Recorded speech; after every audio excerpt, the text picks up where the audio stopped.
Hi everyone, welcome back to Radio Night Crime. Before you drift off, let me know in the comments where you're listening from. If you're enjoying the stories, don't forget to like and subscribe. Now let's relax and jump into tonight's case.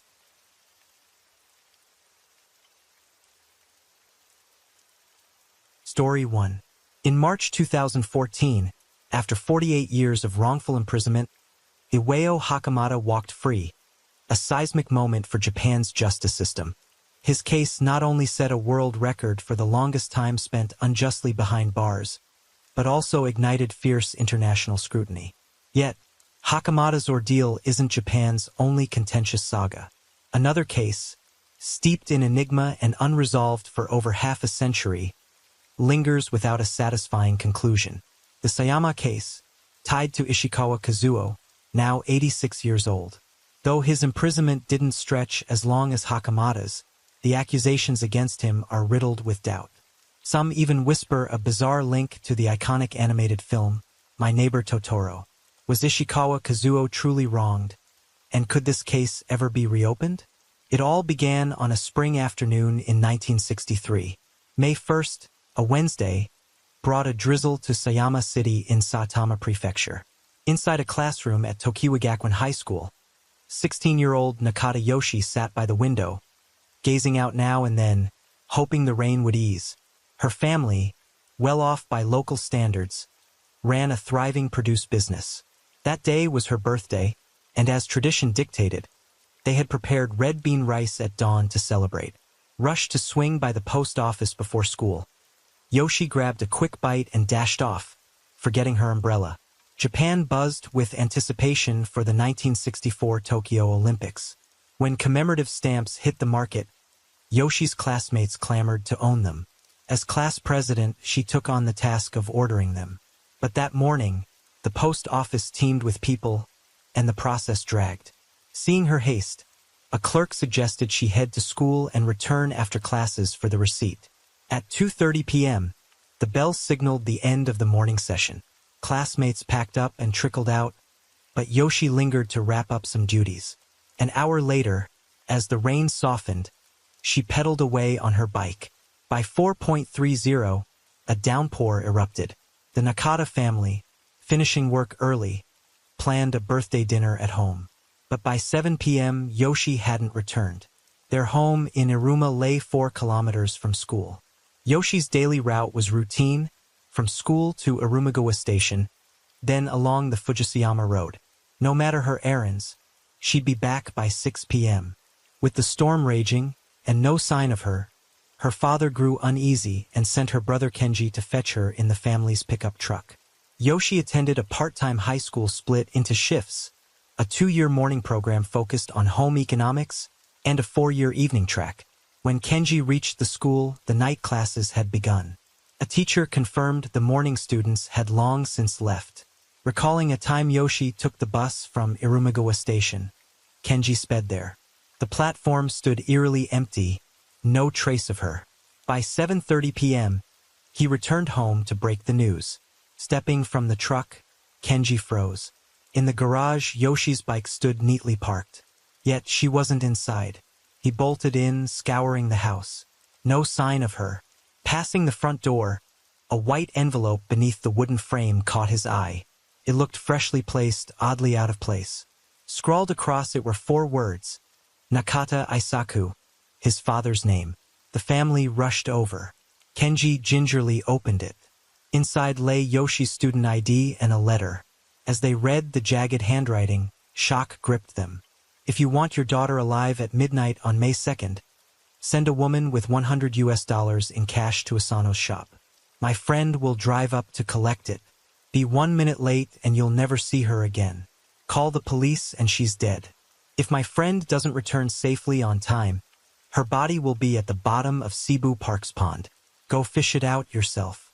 If he gets back unharmed, I'll release her an hour later. Listen close. Do not tell the police. Breathe a word to anyone and she's gone. If my friend spots anyone else at the drop, he'll turn back and finish her off right then. Curiously, the letter bore signs of tampering. The original date, April 29th, was scratched out and changed to May 2nd. The drop point shifted from front door to Asano's shop. Most striking, "Do not tell the police" loomed in oversized letters as if screaming its urgency. What had befallen Yoshi? Who penned this cryptic ransom note? And why the altered dates and locations? The tale was veering into the bizarre, kicking off one of Japan's most perplexing cases.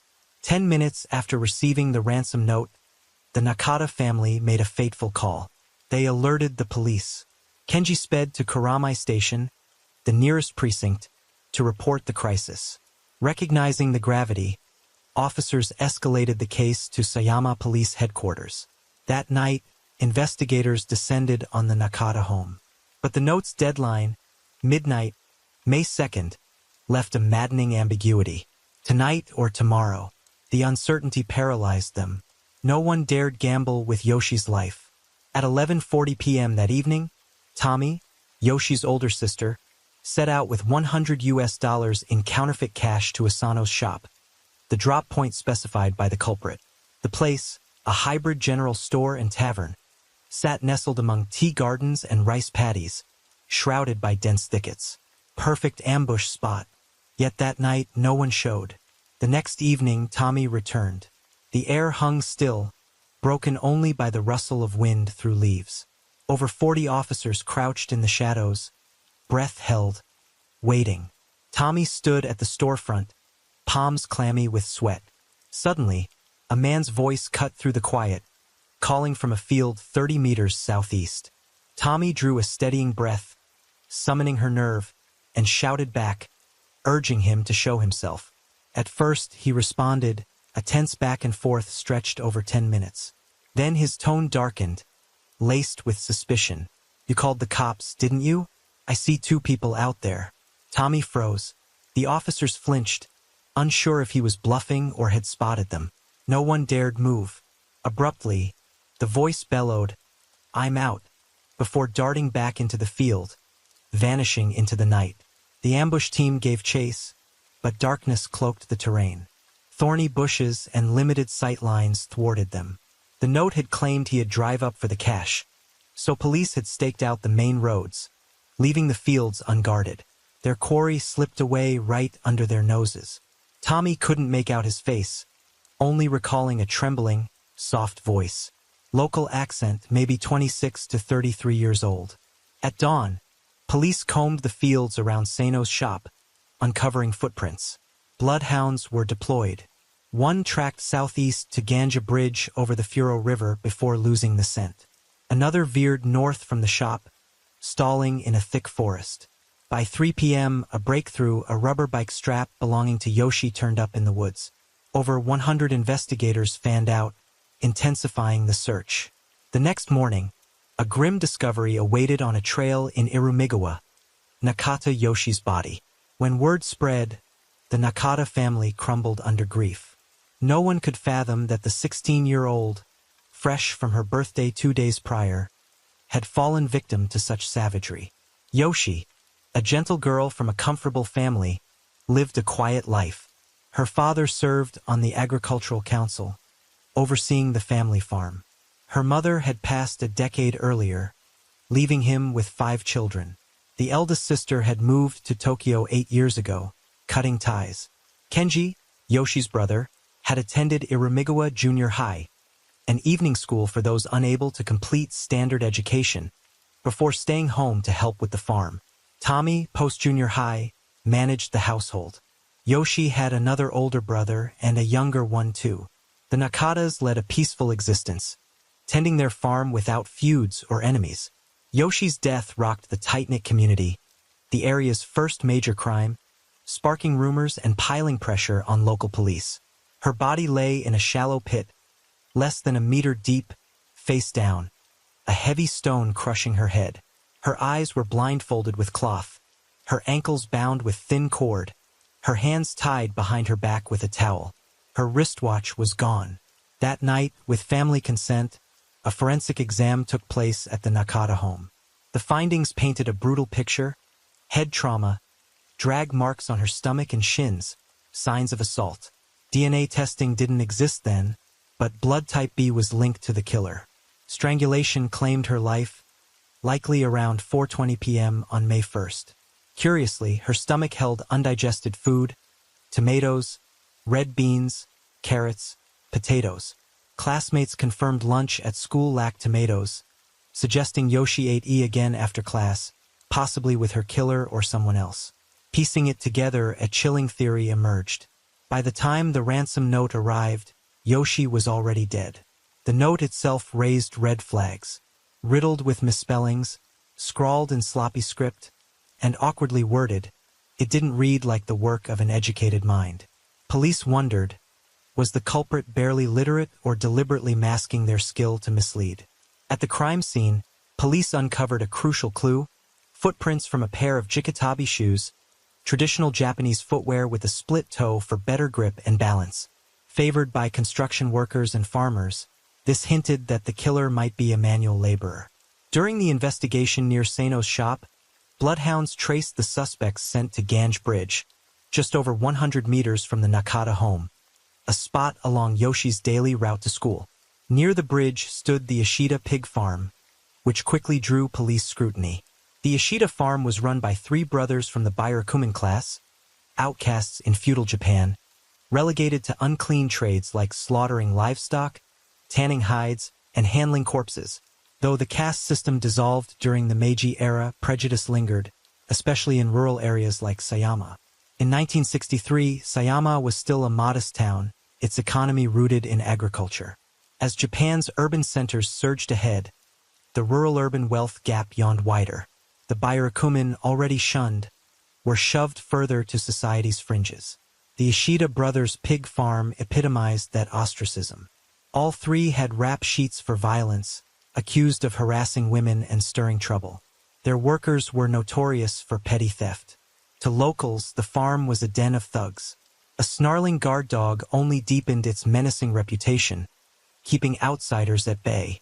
10 days after finding Yoshi, a farmer stumbled across an abandoned shovel in a wheat field, over 100 meters from the crime scene. Police traced it back to the Ishida farm, which had reported a missing shovel. Tests confirmed it was theirs, and the soil clinging to it matched the dirt where Yoshi was buried. This revelation hit hard. The shovel was likely the tool used to dig her shallow grave. More crucially, someone from the Ishida farm could be the killer. Only an insider would know where the shovel was kept. Only someone familiar with the place could snatch it without rousing the ferocious German shepherd. Narrowing their focus, police zeroed in on a suspicious worker at the farm. His name was Genji Okudami, 27, blood type B, a delivery hand at the piggery. A decade earlier, he had worked for the Nakata family, giving him intimate knowledge of their routines in the local terrain. The ransom note's drop point, Sano's shop, was a spot only a local would know. His handwriting bore a striking resemblance to the note's scrawl. These threads made Okudami the prime suspect, yet no hard evidence tied him to the crime. After 2 days of grilling, he took his own life, leaping into a well at his home. A suicide note claimed he was terminally ill and couldn't go on, but a follow-up probe debunked that. Okudami was healthy. His wedding was just 10 days away. Family and friends saw no signs of despair. His sudden exit cloaked the case in deeper shadows. Police formed a special task force, rounding up dozens of suspects, but every lead fizzled out. The trail grew cold. Then, an unrelated petty theft unexpectedly cracked the case wide open. A man was nabbed for stealing, Ishikawa Kazuo, 24, blood type B, a construction apprentice working with his older brother. He caught the police's eye fast. Not only did his blood type match the killer's, but like the pig farm workers, he hailed from the Byakuman class. Ishikawa Kazuo was born into Sayama's poorest Byakuman enclave. His family of 7 squeezed into a cramped shack, barely 8 tatami mats wide, about 140 square feet. His father toiled tirelessly but, illiterate, earned just enough to scrape by. Day after day, he'd buy 5 or 6 packs of udon noodles for the family to split across 2 meals. When cash ran dry, they survived on wheat husks. Too broke for paper or pens, Ishikawa barely attended school. Mocked by peers, he dropped out young. Though he later limped through elementary education, he remained nearly illiterate. His childhood was shadowed by fear of police. His parents wielded them as a boogeyman to curb his mischief. At 13, he was fingered for a train accident. Terrified by the officer's aggression, he confessed despite his innocence, only escaping when his employer vouched for him. As an adult, Ishikawa drifted, juggling jobs, construction laborer, steel mill worker, candy salesman. His illiteracy drew taunts from coworkers, sparking his short fuse and frequent scuffles. No gig lasted long. Gambling sank him deeper, racking up debts of $255. Burnt out, he returned to Sayama. Pressured by family, he took a stint at the pig farm. His brother urged him to quit, citing its rough reputation, and Ishikawa followed, apprenticing as a mason instead. That pig farm link piqued police interest. They hauled him in. With a rap sheet, local knowledge, and handwriting eerily close to the ransom notes, Ishikawa looked shady. During questioning, he bristled with fury, sarcastically jabbing that all buraku means scrawl alike, vowing revenge if wrongly convicted. That day, police ransacked his home for over 2 hours. They dug up the yard, combed every corner, even climbed the roof. No smoking gun. A closer sweep turned up a rubber strap, identical to one from Yoshi's bike. Then, on the towel binding her hands, they spotted a candy store logo, a souvenir from a baseball game Ishikawa had attended. Tommy, Yoshi's sister, and officers from the ambush swore his voice matched the extortionists. For over 20 days, Ishikawa stonewalled, insisting he was clean. He claimed he worked with his brother from 8 a.m. to 4 p.m. that day, then stayed home, asleep by 9 after dinner. Only family backed his story. Police dismissed it, lacking solid alibi proof. On June 9th, forensics matched shoe prints from Ishikawa's home to those outside Seno's shop, the ransom drop site. The truth seemed tantalizingly close. Another search of his place yielded nothing new. On June 19th, Ishikawa launched a hunger strike, protesting forced confessions. But a day later, his defiance flipped. He volunteered a bombshell. He was involved, but not the mastermind. 2 old pig farm co-workers, he said, hatched the plan. He just stole the shovel and wrote the note. Oddly, he wouldn't name them, stoking police skepticism. Days later, buckling under relentless pressure, Ishikawa's resolve shattered. He confessed, this time casting himself as the mastermind. He claimed he had known Yoshi from his pig farm days, teasing her once, only to be ignored, sparking his rage. So he hatched a plan: kidnap her and draft the ransom note ahead of time. In his account, he skipped work that day. At 2 p.m., he disembarked at Irumigawa Station near Yoshi's school. 2 hours later, at Keijo intersection, he spotted her cycling home and struck. After overpowering her, he swiped her pen, returned home to tweak the note's date and drop off details, then set his scheme in motion. Past 6 p.m., he hauled Yoshi's bike to the Nakata house, ditching her school bag, watch, and textbooks along the way. There, he propped the bike in the garage, slipped the ransom note under the door, and slunk off. On his way back, he detoured to the pig farm, stole a shovel, then headed to the forest to dig a shallow grave. Job done. He tossed the shovel into a nearby wheat field and strolled home as if nothing had happened. Based on his confession, police retraced his steps and unearthed 3 damning clues. On June 21st, they found a school bag discarded in a field at the mountain's base. Empty, devoid of fingerprints or clear ownership, its design mirrored Yoshi's usual bag, enough for police to peg it as hers. On June 26th, a red and black fountain pen surfaced, expertly hidden in Ishikawa's home. Officers had to climb a chair to spot it wedged in a doorframe. It was Yoshi's brand.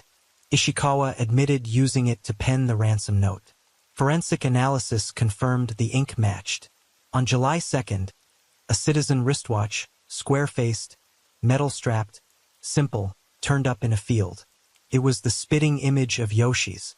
With evidence piling up, police were convinced they'd nailed Ishikawa. For months after the crime, in September 1963, his trial kicked off at Urawa District Court. Before the bench, he owned every charge. After 6 months, the court found him guilty of murder and more, sentencing him to death. As the gavel fell, Ishikawa didn't flinch. He seemed calm, almost smug, but the next day the case veered sharply off course. He recanted everything, filed an appeal, and swore he was innocent. Turns out, police had secretly dangled a deal. Confess and they'd push for leniency. 10 years, tops. Even as the death sentence landed, Ishikawa clung to the belief it was a PR stunt. Only back in jail, when someone asked why he wasn't scared, did the ruse dawn on him. He'd been duped. In his latest statement, he said he left home at 7 a.m. that day. Not for work, but for a pachinko parlor in nearby Takarazawa's Shibuyan district. By 2 p.m., he was back at Irumagawa Station.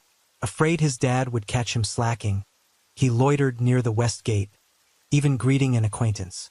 2 hours later, he took shelter from rain in Sayama, near Yoshi's school, spotted some students, then headed home past 7 p.m. Police tracked down his acquaintance, who couldn't confirm or deny the encounter. The case barely settled before a chilling wave hit. Over the next decade, 6 people tied to it took their own lives. Genji Okutami, the first suspect, ended it post-interrogation. A witness who had seen 3 shady figures near Yoshi's house, an alleged friend of Ishikawa, followed soon after. In 1964, Tommy, Yoshi's sister, took her life after the trial wrapped, her reasons a mystery. In 1906, the pig farm owner died on train tracks, cause unclear. In 1974, a key witness who had spotted a man cycling that night, a description clashing with Ishikawa, killed himself. In 1907, Yoshi's second eldest brother did the same. That year, a reporter digging into the case also died mysteriously. Details murky. This grim tally fueled public doubt. Was something rotten still buried in the Sayama case? From its earliest hearings, the Sayama case gripped public attention. Barakuman advocacy groups argued the trial was tainted by societal bias, risking a wrongful conviction. After the initial verdict, protests erupted, demanding a retrial. Behind bars, Ishikawa taught himself to read and write, relentlessly filing appeals. Yet requests for a new trial in 1977 and 1986 were shot down. Public interest swelled. In December 1994, after 31 years and 7 months in prison, Ishikawa Kazuo, now 55, was paroled. Rather than fading into obscurity, he poured his energy into clearing his name. He joined social movements, penned books about his ordeal, amplifying the case's reach. His persistence peeled back layers of police misconduct from 1963. Evidence suggested officers had hinted his brother was implicated.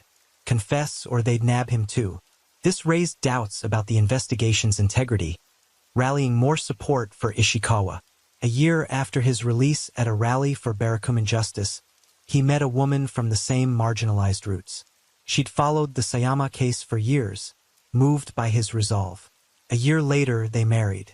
To her, Ishikawa was meticulous, earnest, traits that cemented her belief in his innocence, and fueled her resolve to stand by him in his fight. In 2006, he lodged a third retrial request.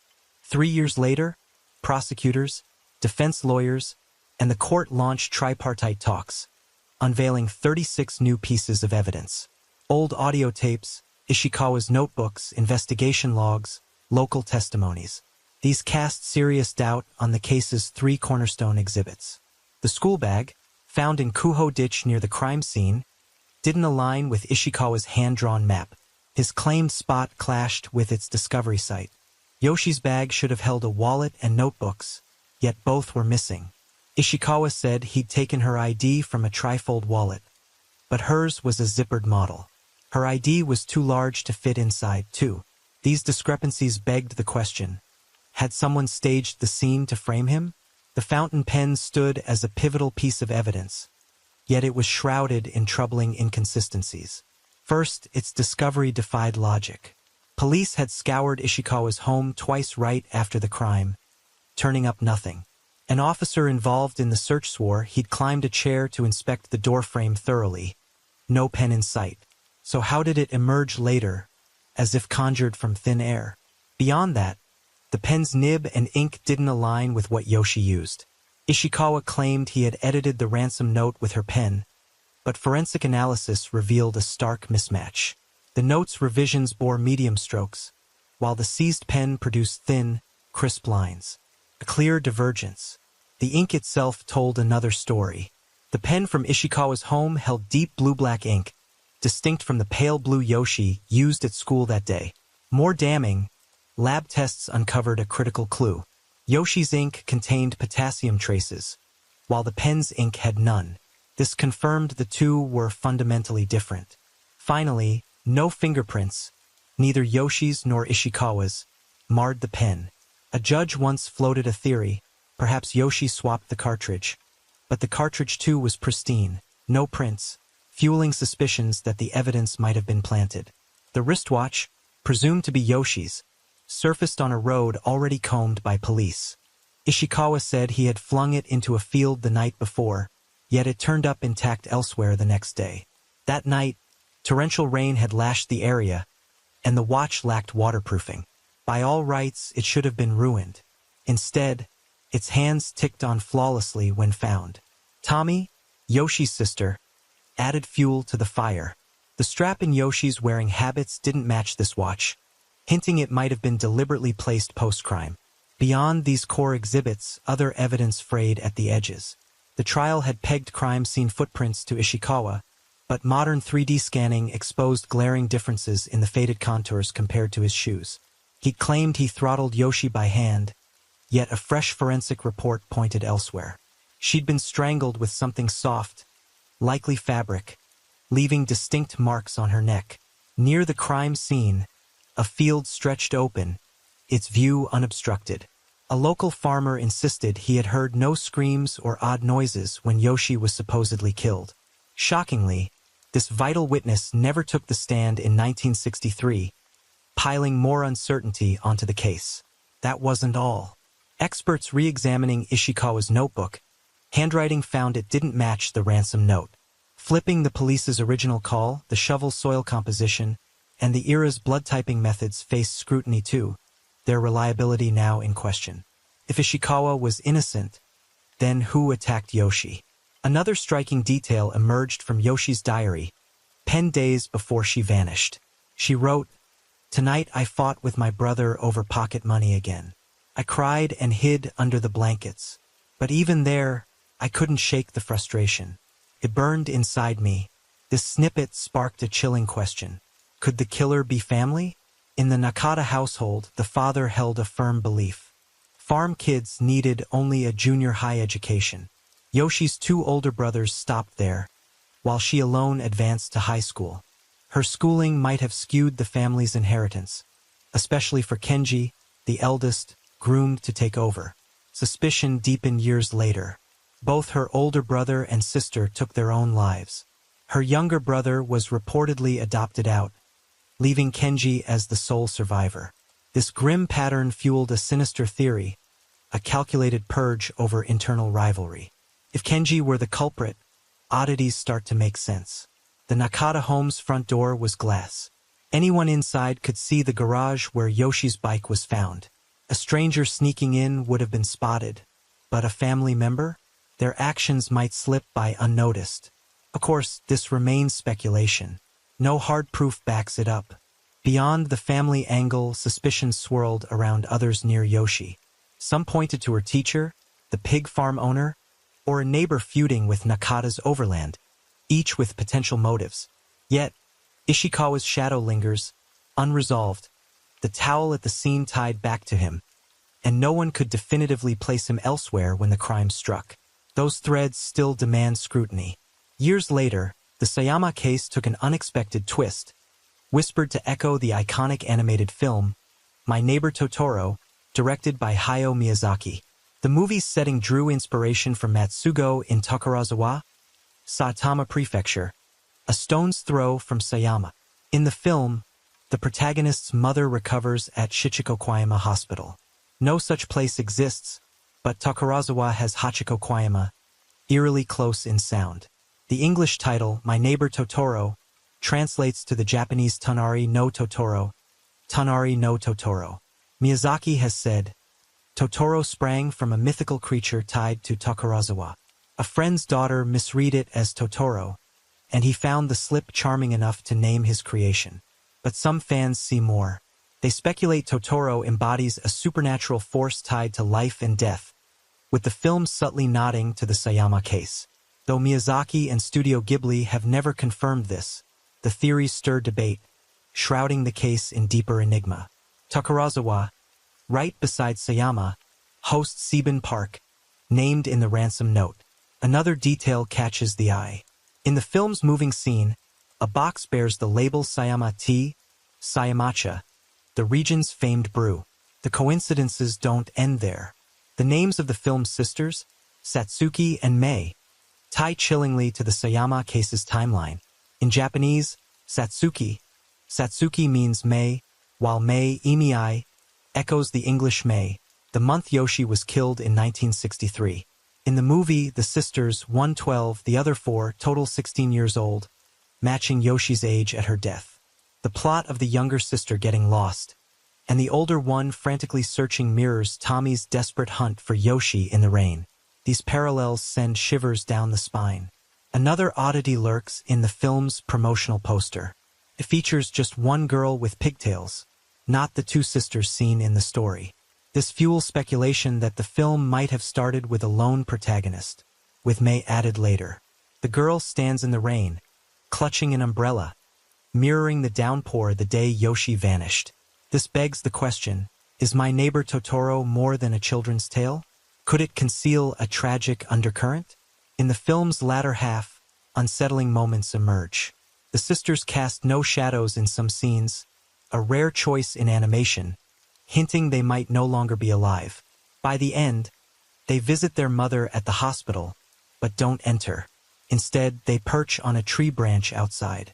The mother gazes out the window, smiling, saying she feels her daughters are close. It's a tender scene, but perhaps a metaphor for their death, lingering only in her memory. These details cast a shadow over the film's warm, whimsical surface, revealing a mysterious, somber edge few viewers expect. Director Hayao Miyazaki once revealed the script began with just the older sister, opening with Totoro offering her an umbrella in the rain. Later, he thought it'd be more engaging if the younger sister spotted Totoro first. Thus Mei was born, turning it into a sibling tale. Yet Miyazaki has never addressed the Sayama case theories. Not until May 2007 did Studio Ghibli post a statement on its official site, insisting Totoro isn't a death deity and Mei doesn't die. Curiously, it dropped on May 1st, the exact date of the Sayama crime. This uncanny timing only thickens the mystery swirling around the film. In February 25th, Ishikawa Kazuo, now 86, still battles for a retrial. At a rally for justice, he declared, "My health may be fading, but my will to fight burns as strong as ever. I'll keep pushing for a new trial until my last breath." His words radiate unyielding resolve in his quest for vindication. Yet the core question persists. Is Ishikawa truly the Sayama case's killer, or a casualty of a flawed legal system? Over 60 years later, the truth remains elusive. Will justice ever pierce the fog, or will it stay buried beneath theories and guesswork forever?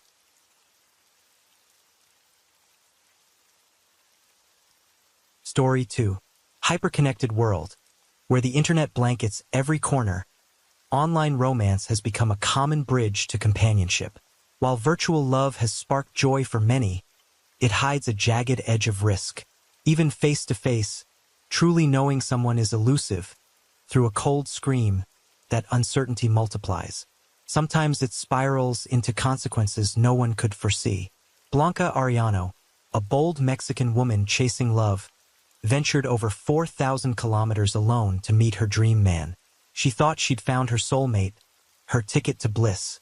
Instead, what awaited was a meticulously laid nightmare, orchestrated by a man stripped of all humanity. What went down that year? Blanca Arellano was a confident, upbeat Mexican woman. At 51, she was still single. Suitors weren't scarce, but Blanca clung to a fierce romantic streak, yearning for a love that seared into her bones, a soulmate to call her own. She lived with her family in Mexico City, sharing a tight bond with her niece, Carla. Her loved ones cheered her gutsy pursuit of romance. Who doesn't crave a blazing love story? Yet, in everyday life, no white knight had swept her off her feet. So, Blanca turned to the digital realm, diving into online connections, a trend surging among the young and restless. In early 22, while playing Fortnite, Blanca crossed paths with a Peruvian gamer. He ran a group within the game, and their chats soon flowed freely. Before long, he tapped her as a co-admin. Beyond gaming, their talks deepened, spilling into late-night exchanges that hooked Blanca fast. It wasn't his looks or flash that drew her. At her age, she prized heart over sheen. His sincerity, his simplicity, they struck a chord she couldn't shake. His name was Juan Pablo Villafuerte, a 37-year-old Peruvian born January 16, 1985, in Lima. A medical student, his income was modest despite the field. That grounded vibe reassured Blanca. Online, she dodged plenty of posers flaunting cars and yachts. As days bled into weeks, their bond tightened. They swapped life's highs and lows, growing so close that a day without talking left them hollow.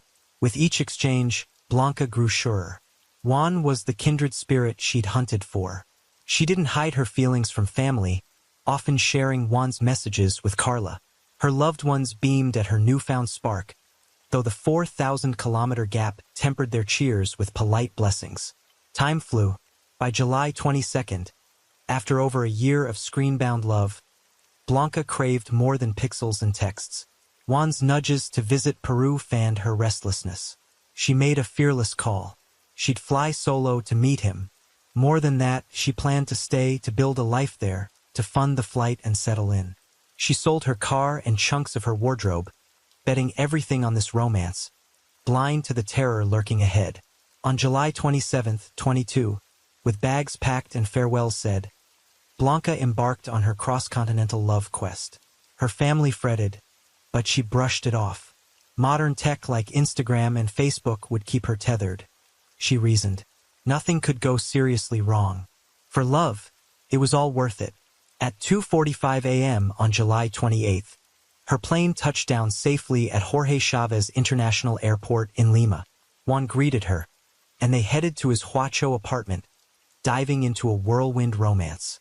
Those first days brimmed with joy, touring scenic spots, soaking in each other's company. Even lost in love, Blanca kept family in the loop, sending glowing selfies and updates. Juan treated her well. They were thriving. Seeing her radiant, her relatives finally exhaled. Maybe she'd truly found her forever. But then, on November 7th, things turned eerie. Her phone went dead.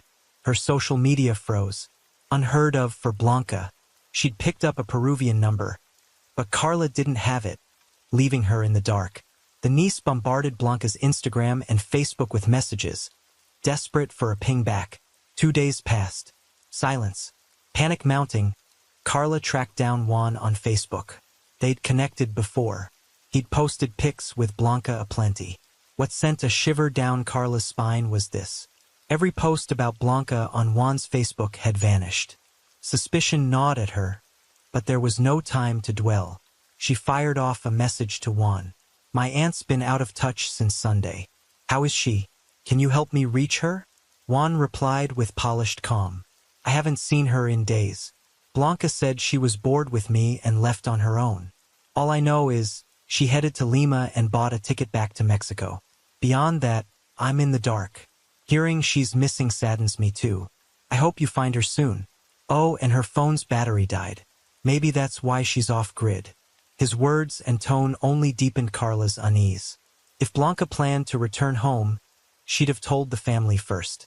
Going silent like this was unthinkable. Plus, if Juan's story held, she'd have landed in Mexico by now. A gut instinct screamed trouble, but from distant Mexico, Carla had no clue where to start searching in Peru. Worse, Juan's refusal to assist left her stranded in a maze of worry. With no options left, Carla turned to the Huacho police for help. She also took to social media, posting pleas for leads, hoping to rally Mexico's online community. Her call spread fast. Fellow Mexicans amplified it, and soon she linked up with the Mexican embassy in Peru. Sensing the gravity, the embassy teamed with Peruvian police to launch a search. By November 13th to 2, Blanca had been missing a week. Yet local cops had zilch. No trace, no clues. One detail stood out. Airport records showed no sign of Blanca boarding a flight. She hadn't left Peru. From afar, Carla grew certain. Juan was tied to her aunt's disappearance. To jolt the online world, Carla blasted a public Facebook post, begging for help finding Blanca. She exposed Juan's photo and profile, thrusting him into a spotlight of scrutiny. Word of Blanca's vanishing rippled through Huacho. Locals buzzed, some whispering Juan had nabbed her, others fearing he'd gone further. Online, the reaction flared hotter. Netizens hounded Juan, some outright branding him a killer. The backlash rattled him. He scrambled to Facebook, firing off denials to fend off the tidal wave of rage. As this virtual war raged, police and concerned citizens pressed on, hunting for Blanca. Then, a ghastly twist broke it all open. On November 9th, 22, Peruvian fishermen casting nets near Huacho's beach spotted something odd bobbing in. A toy-like hand drifting ashore. But as they edged closer, dread took hold. It wasn't plastic, it was human. Alarmed, they flagged the police. A close inspection revealed the hand's fingerprints had been meticulously erased. Whether by oversight or intent, a silver ring still gleamed on one finger. It was a common trinket, though no unique marks to ID its owner. Widening their sweep along the coast, police dredged up a human head.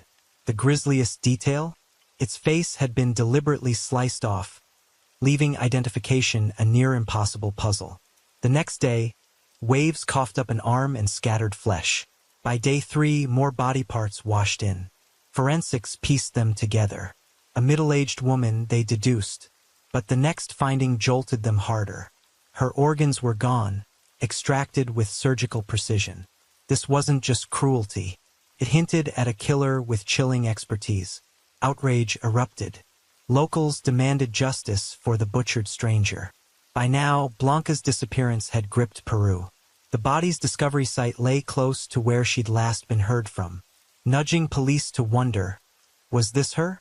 They contacted her family with the grim news. But the corpse was ravaged. Face mutilated. Prints obliterated. Standard item methods faltered. 2 clues lingered. The silver ring and a butterfly tattoo on the left shoulder.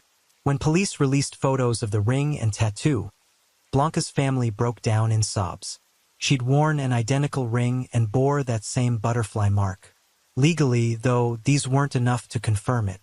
Racing to Peru, her relatives brought DNA and dental records. The results grimly aligned. It was Blanca, grief still raw. They vowed to hunt the monster behind it. Juan Pablo Villafuerte topped the suspect list. He was Blanca's sole tie in Peru. But 2 damning threads tightened the noose. First, as a med student, he had deep anatomical know-how. Second, right after her disappearance, he'd posted a dissection video featuring a human body. Police raided his Huacho rental, unearthing 3 large suitcases. One distinctly feminine, alongside women's clothes and a tiny Mexican flag. At first glance, nothing screamed foul play. Then luminol hit the scene. Blood traces flared across the bedroom, kitchen, bathroom, and laundry area. Doubt evaporated. This was the kill site. On November 17th, with evidence stacked high, police arrested Juan, charging him with murder and illegal organ trafficking. He denied it all, swearing he'd never met Blanca. He even claimed an alibi. From November 7th to 9, when she vanished, he wasn't in Huacho. Phone signals backed him. None pinged there, but the cops weren't buying it. To prove his innocence, Juan played the cooperative card with investigators, pledging to hand over whatever they needed. But in practice, he dodged key questions, spinning blatant lies. He swore he'd never met Blanca, until police cracked his phone and computer, unearthing a trove of intimate chats between them. He denied she'd lived with him, yet his landlord confirmed they'd shared the apartment for over 3 months. Each falsehood piled suspicion higher. Was he the killer, or did a darker secret lurk beneath? With over 60 pieces of evidence, and to stop Juan from bolting, The court ordered him detained for 9 months under preventive custody at a November 2022 hearing. In Peru, this measure holds suspects during probes, especially flight risks or those likely to tamper with justice. Typically, it caps at 9 months before trial. But Blanca's case wasn't a run-of-the-mill murder. Peruvian law splits such crimes into 2 tiers: standard homicide, 15 to 25 years, or feminicidio, killing a woman due to gender, carrying 25 years to life. This stems from rampant violence against women in Latin America, with laws tightened to shield female victims. To pin feminicidio on Juan, investigators had to prove gender bias, control, domestic abuse, or misogyny. A tangled process needing airtight evidence, potentially stretching years. While locked up, Juan tried to end it all, claiming the drastic act would prove his innocence. Skeptics smelled a ploy for pity. Clinging to survival, he flip-flopped his story, first denying knowing Blanca, then calling her a casual friend, and finally, cornered by undeniable proof, spinning a tale that she ditched him in disgust. His aim was clear: steer the case toward plain homicide for a lighter rap. But against a mountain of evidence, his flimsy excuses rang hollow, a desperate farce.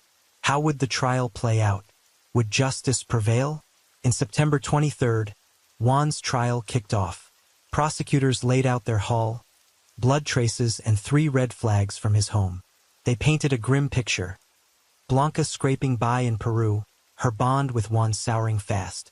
After burning through her savings, she leaned on him entirely. But he doled out just 80 sols weekly, about $21. A pittance that trapped her. 2. Broke the tablet. The clincher? A final call between Juan and Blanca on November 6, 22. She vanished after that. Police pegged it as her last moment alive. On November 7th, Juan powered off his phone, crafting an alibi. He wasn't in Huacho. Yet at 6:40 p.m., security cams caught him with a buddy at a store, buying soda, cigarettes, crackers, and 8 jumbo trash bags. Back home, he told the landlord he needed to stash a motorcycle in the complex.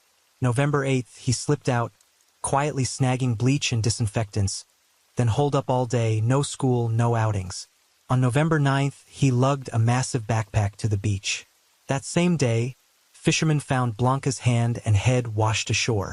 Forensics confirmed she'd been carved up with a surgical scalpel. A skill Juan, the med student, possessed. DNA nailed it. Blood and hair in his place were hers. No eyewitnesses, but the evidence screamed his guilt. More damning, Juan controlled Blanca, rationing cash to keep her dependent. Digging into his past revealed a marriage, 2 kids, and a divorce sparked by physical and mental abuse. With that history, his possessive grip on Blanca, and the savage method, the court ruled it feminicidio, gender-driven murder. On September 12, 23, the judge sentenced Juan to 35 years for homicide, plus a $13,000, 50,000 sols, fine to Blanca's family. Yet unanswered shadows lingered. Juan's motive wasn't mere rage or a lover's spat. He might have targeted Blanca's organs from the start. If organ trafficking fueled this, it wasn't his first kill.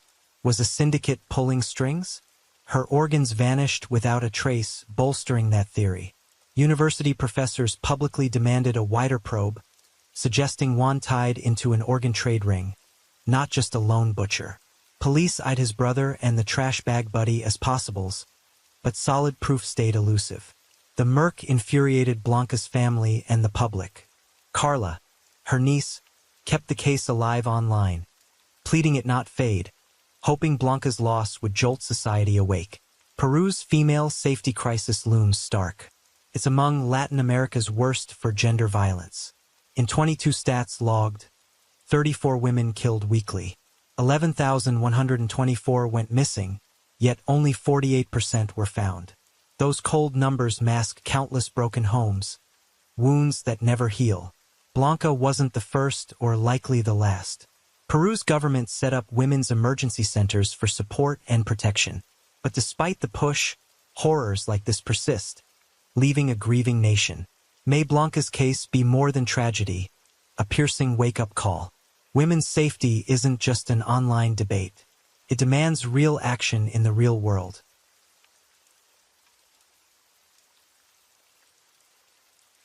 Story 3. Meet Young Yu-young, a 23-year-old from Busan, South Korea. She's petite with a round, cherubic face that radiates innocence, a purity you'd never question. But on one eerie night in 23, Young Yu-young did something chillingly out of character. She twisted her hair into a schoolgirl bun, slipped into a uniform, pulled a mask tight over half her face, and crept out into the dark. The night breeze tugged at her hem as her figure melted into the shadows. Where was she up to? What horror unfolded under that cloak of night? Friday, May 26, 23. As dusk settled over Busan, the streets of Gyeonggi district flickered to life. Tucked inland in the city's north, this bustling hub thrives on trade. By nightfall, shops roll out their wares. Streets hum with foot traffic, a lively pulse cutting through the dark. But in a quieter corner, a condo door creaked open. A short figure peeked out, scanning for eyes, then slipped into the shadows, easing it shut with a faint click. She darted down the stairs, mask up, face hidden. Her steps bounced with a strange lightness, hinting at a mood oddly bright. That figure, Young Yu-young, 23. Lately, she'd been holed up, grinding for a civil service exam, until tonight flipped the script. She swapped her usual for a loose yellow top, let her hair spill free behind her ears, her stride swaying loose and carefree. Cutting through the crowd, her mind churned, half smug, half jittery, over what she'd just pulled off. But it wasn't done yet. That thought kicked her pace up a notch. She bolted a stretch, landing at a nearby supermarket. 10 minutes later, she strutted out, a bulging bag of tools slung over her shoulder, heading home like nothing was amiss. Her place sat pitch black, empty. She flicked on the lights. Crime novels, borrowed from the library, still littered her shelves, her only escape. Young Yu-young had no friends. Books were her world. Back inside, she hauled out a big black suitcase. One by one, she stuffed her new haul inside, zipped it shut, and grabbed it tight, rushing out again. She crossed the city to another spot, slipped into a different condo, and locked the door with care. Eyeing the messy living room, a creepy smirk tugged at her lips. She crouched down, pulled tools from the case, and got to work. Hours bled by. The suitcase swelled full. Then, lugging its heavy load, she dragged it out of the condo. Midnight struck. Streets deserted, save for the odd empty taxi rolling past. Young Yu-young circled back near home and flagged one down. The driver eyed her, offered to grab the bag with a kind nod. She waved him off, sharp and quick. Too quick. Taking a shaky breath, she hefted it into the trunk herself. Sliding into the cab, she told him Yongsan, north of the Nakdong River. Her nerves twitched as she stole a glance at the driver. His silence eased her a fraction. The taxi peeled out of the urban glow. Young Yu-young sank into the back seat, staring out the window in quiet. Buildings thinned, giving way to endless mountains and fields. Her eyes flicked up, caught the driver's in the rear view. She didn't flinch, played it off, lost in a storm of thoughts. The driver tried sparking small talk, but Young Yu-young barely nodded. Her answers clipped, eyes glued to the window. A flicker of unease crossed his mind. Something off, but he let it slide, keeping quiet. By 1 a.m., the taxi rolled into Yongsan's outskirts. Along the Nakdong River, dense trees loomed, their rustling leaves the only sound in a stillness that prickled the skin. Wild grass sprouted tall, some higher than a person, shrouding the woods in shadow. Young Yu-young sensed they were close. She leaned forward, voice low. "Pull over here, I'll be right back." Down she went, wrestling that hefty suitcase from the trunk, brushing off the driver's eager offers to help. Then she vanished into the forest, dragging the case behind her. It scraped the muddy turf, a gritty, scritch-scratch echoing as she stumbled over uneven ground to a secluded nook. Overgrown weeds formed a natural curtain, perfect for hiding secrets no one should see. There, she dumped the contents, scattering them bit by bit. Done, she hauled the now light suitcase back the way she came, its weight slashed, steps quicker. In no time, she was back at the cab. The driver had waited 20 minutes, his unease growing, eyes darting to her as she climbed in. Then, click, the doors locked. He didn't budge, engine still. Jung opened her mouth, but he cut her off, voice trembling. I called the cops already. Stay put, he urged. Let the police sort it out. Panic surged through her. She hadn't seen this coming. Her mind raced, but she plastered on a blank face, playing it cool. Time froze. Each ticking second dragged like a weight. They sat stiff in that cab, silence thick and suffocating, neither daring to crack it. Rewind a few minutes, 1:30 a.m. Busan police got a call that jolted the night shift. It was the driver. Picked up a girl downtown around midnight. She had this heavy suitcase. Told me to head to a remote forest by the Nakdong and Yongsan. She dragged it off into the trees. Dunno what she did. She's on her way back now. Kept me from touching it. Wouldn't talk. Real shady. Get here quick. It was the dead of night, skeleton crew on duty, and Yongsan's outskirts were a trek. Cops told him to hang tight, stay safe. Help was coming, but it'd take time. Dawn still hours off. Sirens shattered the rural hush. Police finally screeched in, spotting the lone taxi parked roadside. Officers bolted over as the driver, face taut with nerves, wrapped the window. Relief flooded him like a lifeline. He flung the door open, spilling the story fast. Cops peered inside, back seat. A young woman, mask up, head bowed, face a mystery. They circled to the trunk, popped it, and there it was. A black suitcase, dark streaks dried on its shell. Blood, unmistakable. The driver blanched, heart pounding. He had dodged a bullet himself. They unzipped it. Inside, a phone and an eye, neither hers. Suddenly, Jung clutched her stomach, wailing loud that her period had hit. Her face twisted in mock agony. Cops, caught off guard, shuttled her to a Busan hospital for a check. Meanwhile, the rest fanned out, tracing the driver's tip into the shadowy woods. But Jung wasn't bleeding. She flipped her story fast. I got pregnant by mistake, she croaked. We didn't want it. Snuck out here at night to deal with it. Her words hung shaky, desperate. The cops' sweep soon shredded that lie. Scattered body parts turned up in the forest, DNA matching the blood on her suitcase. Not a baby, an adult woman. Jung's deceit stacked higher with every breath. Dig deeper. Born 99 in Busan, her life was rough from the jump. At 1, her mom died in a crash. By 6, her dad bailed for a new start, leaving her behind.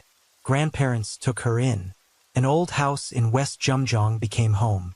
When Grandma passed, it was just her and Grandpa, scraping by on his meager pension, barely enough to keep the lights on. To Grandpa and the neighbors, Jung was a good kid. Gentle face, quiet, obedient, but she kept to herself. No friends, a lone shadow. Classmates, when quizzed, drew blanks. Her? No memory of her. In 2018, high school diploma in hand, college wasn't an option. Money too tight. She wanted work fast, so she set her sights on Korea's civil service exam. Stable, cushy benefits, a lifeline out of the muck. It's a brutal gauntlet. Thousands claw over a single plank bridge, as fierce as any top-tier university gate. But the bar's low. High school grads can try. For Jung, it was her shot to flip her fate. Reality bit harder than she'd dreamed. Her shaky school smarts didn't cut it. Years of tests scraping past the written round, only to crash at the interview. Her phone? 0 chats, a digital void. She lived cut off from the world. Beyond exam prep, her lone thrill was crime novels, devoured from library stacks since cash couldn't buy them. No rap sheet, no red flags. Yet her motive gnawed at everyone's curiosity. Cops ID'd the victim, Lee Eun-hai. Name changed, 26. A Busan University of Foreign Studies student in Jumjong district. She rented a solo spot nearby, tutoring English on the side for cash. Hired via a home teaching app, she glowed with top reviews. One chat in her app history hooked the investigator's eyes. A parent seeking a tutor for their daughter, but the tone felt off, awkward. Lee Eun-hai brushed it off at first, but the stranger pressed, urgent, pushy, asking if she lived alone, offering to bring the kid right to her door. They locked in a lesson for May 26th afternoon. That parent in the app registered as Young Yu-young, the prime suspect. Investigators pushed into Lee Eun-hai's condo. The air hit them thick with a rancid stench, chaos reigning inside. Dark liquid pooled, unscrubbed, across the floor. Body fragments lay strewn like grim confetti. DNA tests confirmed it, all Lee Eun-hai's. Forensics pinned her death to late afternoon or evening. May 26th, neck veins slashed, lungs punctured, her body riddled with hundreds of wounds. Cops scoured nearby security cams. At 5:30 p.m., a girl in a high school uniform slipped into Lee Eun-hai's place. An hour later, she strutted out in different clothes, face-matched Young Yu-young. Slammed with ironclad evidence, she squirmed. When I got there, someone had already hurt her. The real killer forced me to finish it. But the cams told no such tale. No one else crossed that threshold but her. One snag kept nagging the cops. Why? Digging revealed no ties between Young Yu-young and Lee Eun-hai. No grudges. No history. Days of grilling squeezed out a flimsy excuse. We argued, I lost it and snapped. No one bought it. Posing as a student targeting her, it reeked of premeditation, not a hot-headed fluke. May 31st, Young Yu-young cracked, spilling her real drive. Crime stories hooked me. Read so many, I got curious, wanted to kill just to feel it. Deeper probes peeled back layers, unveiling a chilling, twisted truth. 3 months before the kill, she'd started plotting. Online, she devoured ways to ditch a body, zeroing in on targets. She grabbed a tutoring app, signed up as a parent, hunting an English tutor for her daughter, reaching out to 54 prospects. All shared a profile, college students, her age bracket. She'd probe. You live alone? Cool if my kid comes to your place for lessons? Most brushed her off. Too weird, too pushy. May 23rd, 3 days before the murder, she rang her dad for a 2-hour scream fest. Emotions boiled over. She railed at the man who ditched her as a kid. Apologized, she demanded, voice raw. You wrecked my life. Next day, she hooked Lee Eun-hee. Distance almost killed it. Lee wavered, but Young Yu-young pressed hard. Live alone? I'll bring my girl for a trial run. Her relentless pleading won. They set it for Friday afternoon, 5:30 p.m., post-class. 2 days out, she prepped. Snagged an old high school uniform online, chopped her long locks shoulder length, tying a tight braid to play the part. May 26th, game on. Hair up, uniform on. She masked as a teen, murder tools stashed inside. At 5:30 p.m., she hit Lee Eun-hee's condo and struck. Fatal. Fast. She swapped into clean clothes from the victim's closet. Let her hair down. For hours, she ping-ponged between home and the scene, grabbing tools from a nearby supermarket, hauling a suitcase from her place. She carved up the body, stuffed parts in the case, and by midnight, taxied to Yongsan to dump it. That's where they nabbed her. The evidence screamed intent. Young Yu-jung's crime wasn't some spur-of-the-moment itch, despite her claims. Cops went public with her identity, a rare move in South Korea. Under the law, suspects get the innocent until proven guilty shield. Personal details and photos stay locked tight pre-conviction. But this case's sheer brutality, its ripple of dread through society, broke that mold. Her name hit the airwaves. June 2nd, 2 officers marched Young Yu-young from the station to the prosecutor's office. Reporters swarmed. She kept her head down, muttering one cryptic line. Young Yu-jung's actions are hard to fathom. She faced a psyche vow, max score 40, hit 25, and you're tagged antisocial personality disorder. First test, she fell short. Second round, 28, edging past Kang Ho-sun's 27, a notorious Korean serial killer. From 2005 to 2009, Kang prowled southwest Gyeonggi, kidnapping and butchering 10 women with cunning, ruthless precision. Exploiting their vulnerabilities, luring them to remote spots, he got the death penalty. Young Yu-young topping his score sent chills racing, shock and fear in equal measure. June 19th, young Yu Young was hauled off to Busan Detention Center, a cold new home. Prosecutors hit her hard, charging her with premeditated murder and a slew of grim add-ons. While she waited behind bars for trial, the media swarmed. Reporters tracked down anyone tied to her case. Psychologists dissecting her mind on air. Outlets peeled back her past. Clear signs of social disconnect shadowed her growing years, awkward with words cut off from others.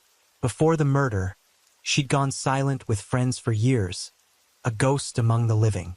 She'd fixate hard on random things, crime novels mostly, while shrugging off the rest like it didn't exist.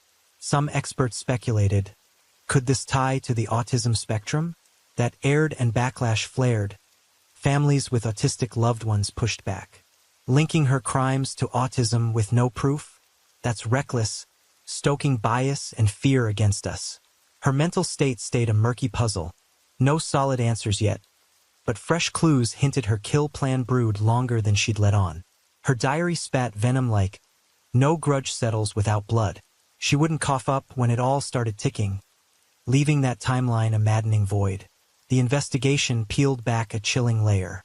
Before zeroing in on English tutors, young Yu Young had twice tried coaxing strangers to desolate spots through a shadowy second-hand goods app. One target, a woman in her 20s, caught her eye. She sparked a chat, smooth-talking her into an in-person trade, nudging her toward a hushed Busan North walkway. A perfect trap if not for the crowd milling about, foiling her scheme. Then came a teen, mid-teens, her next mark. She dialed him up, voice cool and probing, live with family, meet me near the mountain, I'll fill you in when you're there. Her vague, insistent pitch hung in the air, but he didn't bite, skipped the hookup, leaving her high and dry again. Both times, her chats dodged any talk of trades, fixating instead on luring them out alone. The app was just a prop. Her real game was something far uglier, festering beneath the surface. October 23rd, the Busan District Court took her case. Young Yu Young faced murder charges and a slew of extras. Prosecutors painted her as ruthless, a societal menace, pushing for the death penalty. They pegged her motive, a rage festering since childhood, fused with a twisted psyche. Mom dead at 1, dad gone by 5 or 6, raised by grandpa on scraps of welfare. Her life was a grind. College dreams tanked, civil service exams slipped through her fingers. No job, no friends, just a shut-in stewing in isolation. That pent-up fury, they argued, boiled over into a monstrous act. After a month-long trial, November 23rd, the verdict dropped, guilty, murder, and more. Busan District Court weighed her age, mental state, and slapped on 30 years of electronic monitoring. Young Yu Young choked out remorse, 21 apology letters begging leniency. Prosecutors fumed. The sentence was too soft. They appealed, unsatisfied. February 24th, Busan High Court kicked off round 2. This appeal peeled back more of her life, raw and jagged. She and Grandpa clashed hard, different rhythms, frayed ties. She'd plotted escapes from home countless times. Back in 2017, still a high schooler, she'd interviewed for a golf course gig server job. The guy asked questions, she stared, silent, bombed it naturally. Yet she reapplied 2-3 times like some stubborn itch wouldn't let her quit. After a grueling month-long appeal, the High Court weighed in. Young Yu Young had no priors, showed rehab potential. Her life's rough patches, those jagged scars of growing up, meant she couldn't shoulder all the blame alone. The prosecution's death penalty push, shot down. The appellate judges upheld her life sentence from the trial court. Young Yu Young played her part well, 46 remorse letters, a steady stream of contrition. June 24th, the Supreme Court of South Korea locked it in, life behind bars, no way out. The gavel fell, case closed, but why she did it, that stayed a riddle wrapped in shadow. She'd fixated on college girls fluent in English, a venom born, maybe, from her own regrets, never making it to university herself, and a gnawing envy of peers who did. Stealing someone's identity might have been her twisted fix for that hollow ache inside. Beneath it all simmered a deep self-loathing, tangled with insecurity. Dead-end jobs, a shut-in life, piled on pressures. They stoked a furnace of rage and discontent, warping her mind until it snapped, driving her down this dark road. Still, these are just guesses. Young Yu Young's true thoughts, she holds them tight, a secret locked in her alone.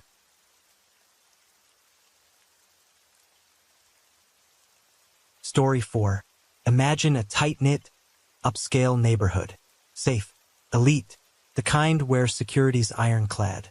A dentist, freshly in love, calls it home. Then, out of nowhere, she's gone, dead. After a painstaking probe, police uncover a tangled web. A scheme so slick it took years to craft. The mastermind? A killer convinced they'd pulled off the perfect crime. So what went down that year? Dallas sits in northeast Texas, the state's third biggest city and America's ninth. Crisscrossed by railroads and highways, it's a hub where roads hum with life.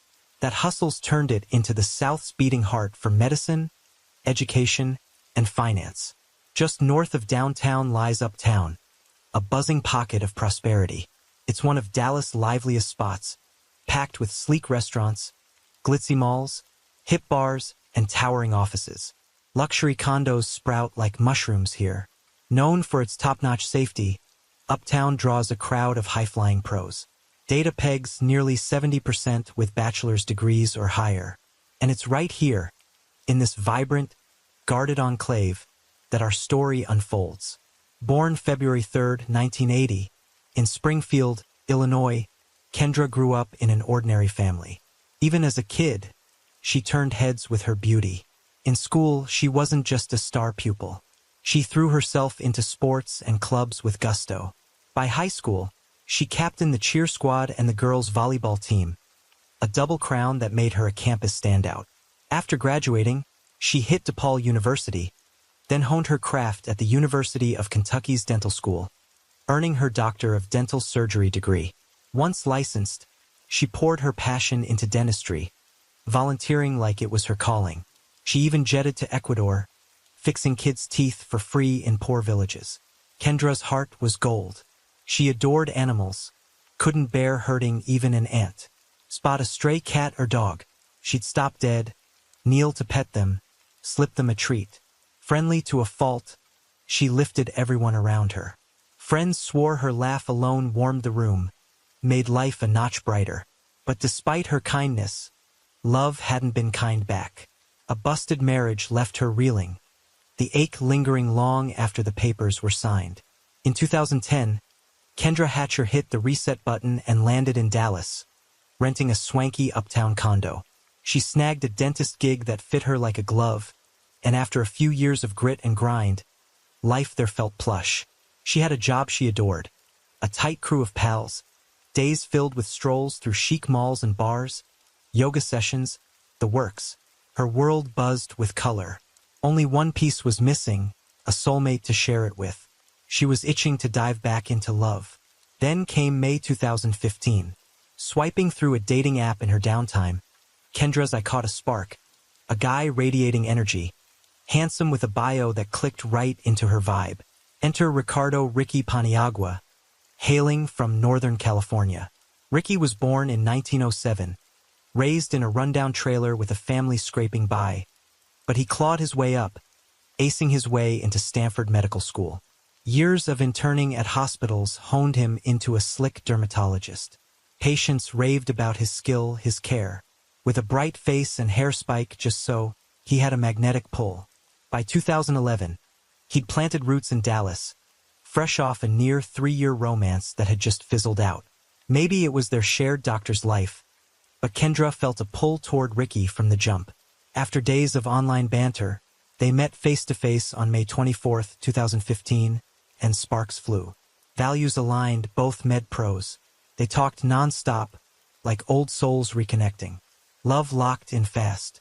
As they peeled back each other's layers, certainty grew. This was the kindred spirit they'd both been hunting. Just 2 weeks later, on June 7th, Kendra went public on Facebook, posting a cozy pic with Ricky as her new profile shot. Soon, her feed bloomed with sweet smitten snaps. They jetted off to San Francisco for a getaway, even started house hunting and wedding talks. From first date on May 24th to going official by June 7th to engagement whispers by August, it was a whirlwind romance on turbo speed. September 3rd, 2015 loomed bright. Ricky and Kendra prepped for a Cancun escape, Mexico's tourist gem, then a trip to her Illinois hometown to nail down wedding plans with family. Kendra was floating on air with this lightning strike love. Yoga sessions turned into giggle fits. She couldn't hold it in. They brimmed with hope, sketching a golden future. Barring some freak twist, they'd be hitched soon. But right before their getaway, disaster struck. On the night of September 6, 2015, Kendra wrapped a long shift. Thinking of tomorrow's trip with Ricky, joy bubbled up inside her. She barely noticed pulling into her condo's garage, but as she parked, a shadow darted behind her. A deafening crack split the air. She crumpled in a pool of blood. A neighbor caught the gunshot's echo and dialed 911 fast. Cops raced to the scene, but it was too late. Kendra wasn't breathing. A check revealed a bullet to the back of her head. No witnesses, just scraps of clues, leaving police grasping at thin air.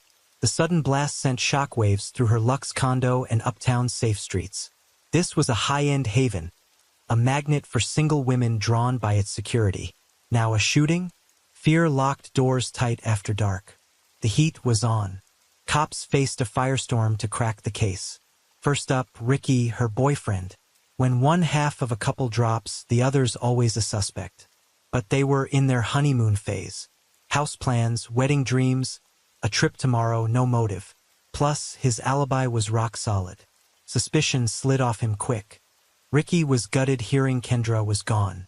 He told police she was sunshine, open, warm, no booze, no drugs. Who'd do this to her?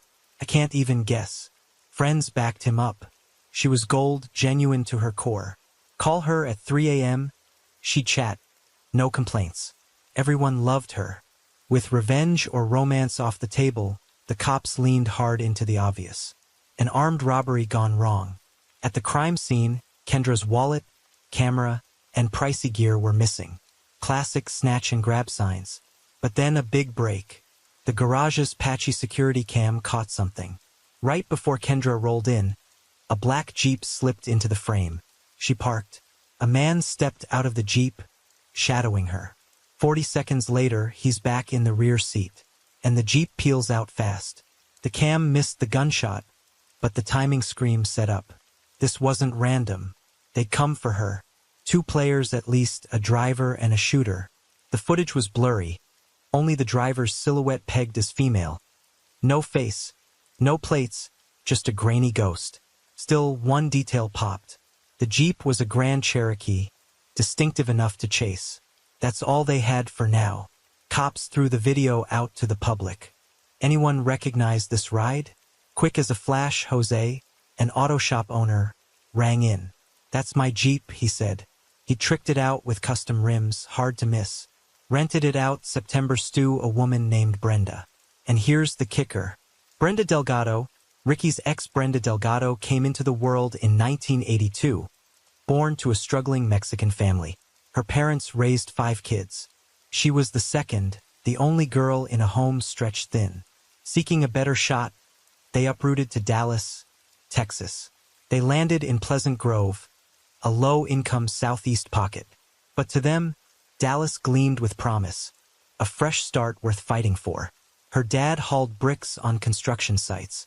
Her mom scrubbed floors at the post office. Money was tight, life tougher. Brenda saw it all, the grind fueling her hunger for more. A happy life, a way out of the dirt.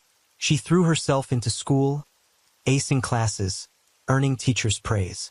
After hours, she hustled at flower shops and diners, chipping in for the family. By 2000, high school diploma in hand, Brenda dreamed big, college, a real career. But cash was a ghost.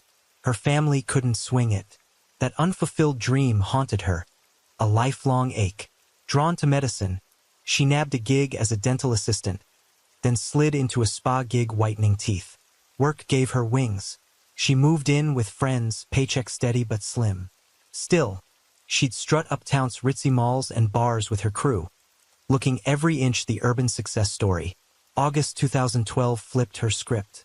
Swiping through a dating app, she locked eyes with Ricky Paniagua, already a hotshot dermatologist and assistant prophet UT Southwestern Medical Center.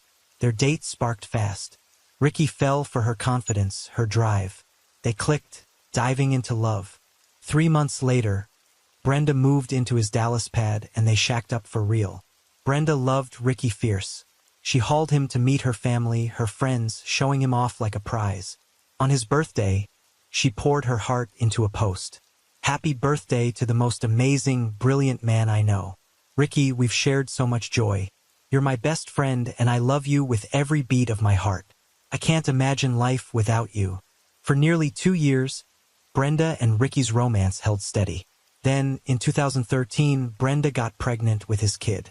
After tough talks, they chose not to keep it, a blow that crushed her spirit. By July 2014, cracks split them open.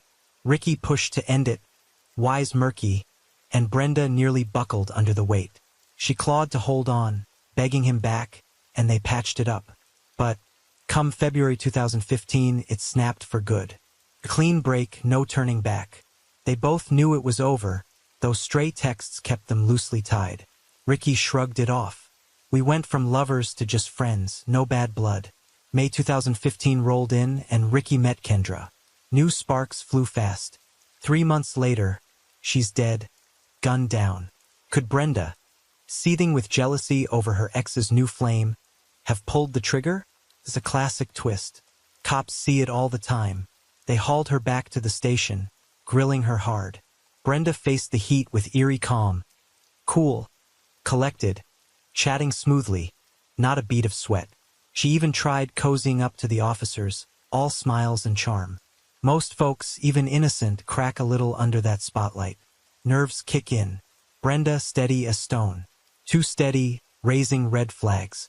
But then a curveball. Her alibi was airtight. The day Kendra died, Brenda was buried in books with pals at a bookstore and library. Noon to 6, then hit a restaurant, receipt stamped, 8:57 p.m. No window to kill. Still, that Jeep rental was hers. Cold fact. Cornered, she tossed out a line. I lent it to a friend, Christo, where he took it. No clue. Cops dragged Christo in next. A live wire of a woman, all chatter and bounce. She spun a wild one. A masked guy jammed a gun in my back. Forced me to drive. I didn't know about any shooting. Masked. Huh? No ID possible. But the footage shredded her story. After the shooter bailed, she didn't bolt. She waited, cool as ice, for him to hop back in. No coercion there. Caught in the lie, Christo flipped her tune. I just drove to the garage to meet a buddy. That guy hitched a ride. That's it. No clue about a gun. Who's the buddy? Who's the guy? She clammed up. Blank. Finally, she cracked. Brenda paid me $500 to hit that lot. Said it was to swipe Kendra's wallet and ID. I'm broke. Job bingo. Christo drove that Jeep tied straight to the hit. Cops locked her up for more digging. Brenda, her chill vibes scream suspicion now. They switched tactics, baited her hard. We get it, Brenda. You were jealous. Kendra had the better start, the looks, and your ex. That envy boiled over. You had to take her out. No dice. Brenda stayed ice cold. Ricky and I split clean. No grudges, no motive. Then she shut it down. I'm done talking. Keep pushing. A lawyer up. Her alibi held like steel, and with no smoking gun tying her to the kill, cops had to cut her loose, grudgingly. Don't skip town, they warned. Be ready for a summons. She nodded, then bolted to Mexico the second she walked out. With Brenda gone, cops zeroed in on the shooter. Christo's word and phone logs led them to a mobile number and a car. After tailing it, they nabbed him. Christopher Love, 31. A lanky African-American guy with a rap sheet longer than a city block. Teen thefts, muggings, beatdowns, illegal guns. Now a drifter, peddling weed to scrape by. One glance at his record and cops knew. Right guy. Love stonewalled them, though. Never heard of Christo or Brenda.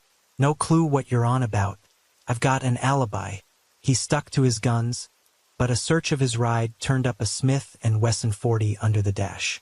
Ballistics nailed it. The bullet in Kendra's skull came from that barrel. Game over. Prosecutors slapped him with first-degree murder on the spot. Digging deeper, the threads tightened. From August 1st to September 30th, Brenda and Christo swapped 26 calls. Love and Christo plus Brenda pinged dozens more. Their phone signals crisscrossed like a spiderweb, too synced to be chance. Brenda was in this up to her neck. But that ironclad alibi, plus no eyewitness, left cops with empty hands. The lead prosecutor pivoted to Christo for a break. Single mom, 6-year-old son, ailing mother. She was desperate to cut a deal. They dangled a sweet plea. 35 years, parole shot after 15. A slap compared to the death penalty. Catch, spill the whole truth, and testify against the real puppet master. Christo didn't blink, signed it fast, and sang. Brenda's the brains, she said. I was broke, kid to feed. Life was hell. Brenda tracked me down, said she wanted Kendra gone. Offered 500. I said yes. Then we roped in love. Brenda promised him weed and cash. He didn't even flinch, jumped right in. September still rolled out the plan. They stalked Kendra, Christo behind the wheel, Love ready with the gun. After the hit, Brenda slid Christo 500 cash. Proof still snapped on her phone. The truth blazed clear. Brenda was the cold-blooded mastermind pulling every string. Ricky couldn't wrap his head around it. To him, Brenda was decent. Sure, they'd split, but stayed civil, even friendly. After Kendra's murder, she'd offered help, all sweet concern. 3 years together, he choked to cops, and I never saw this monster hiding inside her. Her family reeled too. Brenda's mom told reporters, tears in her eyes. No way. It's a mistake. She's gentle, beautiful, a devout Christian, obedient, not wicked. But facts don't bend. Cops launched a manhunt. Brenda had already bolted to Mexico, vanishing into the shadows. Stateside efforts hit a wall. By 2016, the FBI slapped her on their top 10 most wanted list. Only the 9th woman ever to make that grim roster. They warned the public, don't approach her. She's a master manipulator, dangerous as hell. Get on that list and escape's a pipe dream. Sure enough, with Mexican police closing in, Brenda, holed up in Torreon, northern Mexico, knew the game was up. April 2016. She turned herself in, guilt too heavy to outrun. But a snag popped up. Mexico balked at extradition, worried she'd face the death penalty stateside. Prosecutors cut a deal, cap it at life in prison, no lethal needle. Only then did Mexico hand her over, shipping her back to Dallas for trial. October 2018, Love's reckoning came. With Christo's damning testimony, and that Smith & Wesson as the smoking gun, the jury took just 2 hours to seal his fate. Guilty, death row. Christo, thanks to her plea, skipped trial. 35 years locked up, no parole shot for 15. May 20th, Brenda faced the courtroom. Stone-faced, she wouldn't even glance at Kendra's family. No flicker of regret, still denying it all. But the evidence piled high. Christo's words, witness accounts, and cops pieced the bloody puzzle back together, step by brutal step. Even after splitting with Ricky, Brenda couldn't let him go. She engineered chance run-ins, hitting his gym, jogging his trails, popping up at his favorite haunts. She had secretly kept his apartment key, hoarded his email password, sneaking into his inbox to pore over his photos, tracking his every move like a ghost. She craved control, desperate to reel him back. But Ricky had moved on, his heart now Kendra's. When that hit her, those sugary vacation pics Kendra splashed across Facebook, the whispers of wedding bells, Brenda snapped. The idea of another woman stealing her man burned her up inside, twisting into a wild, vengeful fury aimed square at Kendra. First, she tapped her cousin, pitching him a grim gig, bash Kendra with a baseball bat, hard as he could swing.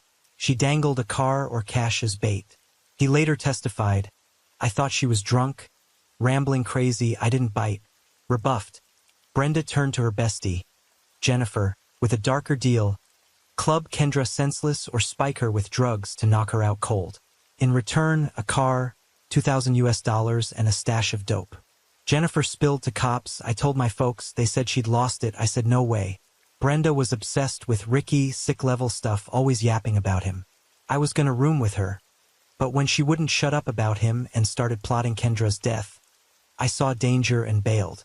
Next, Brenda hit up an old high school pal, begging him to teach Kendra a lesson. Another flat no. Truth is, she'd been loud about it, hounding anyone who would listen to rough Kendra up. No takers until Christo. Christo's words sealed it. I was dirt poor, 500 dangled like a lifeline. I said yes in a daze. 2 women might botch it, so they roped in love. A neighbor's buddy met by chance at a hangout. When Brenda clocked his rap sheet, she spun a tall tale. I'm with the cartel, big-time drug ring. Take out one person and I'll flood you with dope and cash. Love, a crook born and bred, didn't blink. Hooked fast. The trio hatched a kill plan. Brenda tossed out options: gunshot, overdose, kidnapping. Love picked the simplest, a bullet. He had a gun handy, it stuck. They knew Kendra's Cancun trip was set for September 3rd. Perfect window. Hit her September 2nd. Brenda schemed what she thought was a flawless crime. Step 1, the ride. She borrowed a friend's BMW, then swung by Jose's auto shop, whining about repairs to snag his Jeep Cherokee. A slick swap to muddy the trail. Next came timing the hit. Brenda had Christo drop her at the library by noon, meeting pals to study, rock-solid cover. By 6 p.m., she rallied Jose and crew for dinner at a restaurant. Receipt in hand, her alibi stitched tight. While she chewed, Christo and Love struck. They staked out Kendra's condo garage, waiting. Kendra's car rolled in. Love leapt out, gun blazing.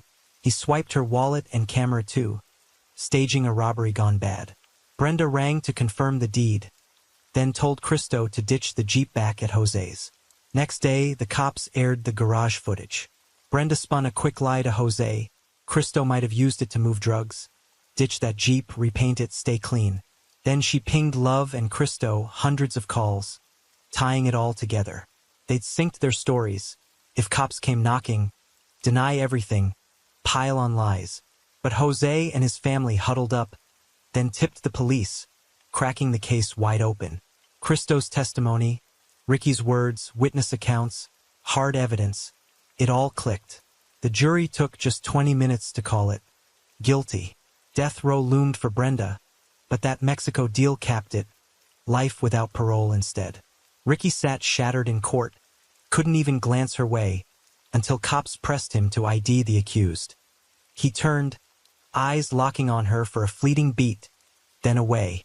All 3 killers faced justice, but for Kendra's family, the wound stayed raw, a lifetime scar. Her sister broke down on the stand. Anyone who knew her, really knew her, remembers her laugh most. She loved life, poured love into everyone, gave all she had. When I heard this happened, I couldn't fathom who'd hurt her. Here's the twist. After Love's death sentence, voices piped up, crying foul, claiming the trial was rigged. They argued the gun in his car wasn't the murder weapon. No prints, no DNA linking him to the shot. Christo's words, lies, they said, cooked up to save herself. They pinned it on a racist jury, stacking the deck against a black man. A petition for his freedom launched, 803 backers so far. Prosecutors silent on it. Truth is, at Love's trial, Christo swore under oath, every word gospel, or she'd face the needle herself, no reason to fake it. Looking back, Brenda rose from dirt-poor roots, clawing her way up. To the world, she was kind, devout, a good girl. But when love slipped away, darkness swallowed her whole. Obsession turned to hate, and a polite stranger brewed a lethal storm inside. Meanwhile, a good woman, clueless, became its prey. What a damn shame.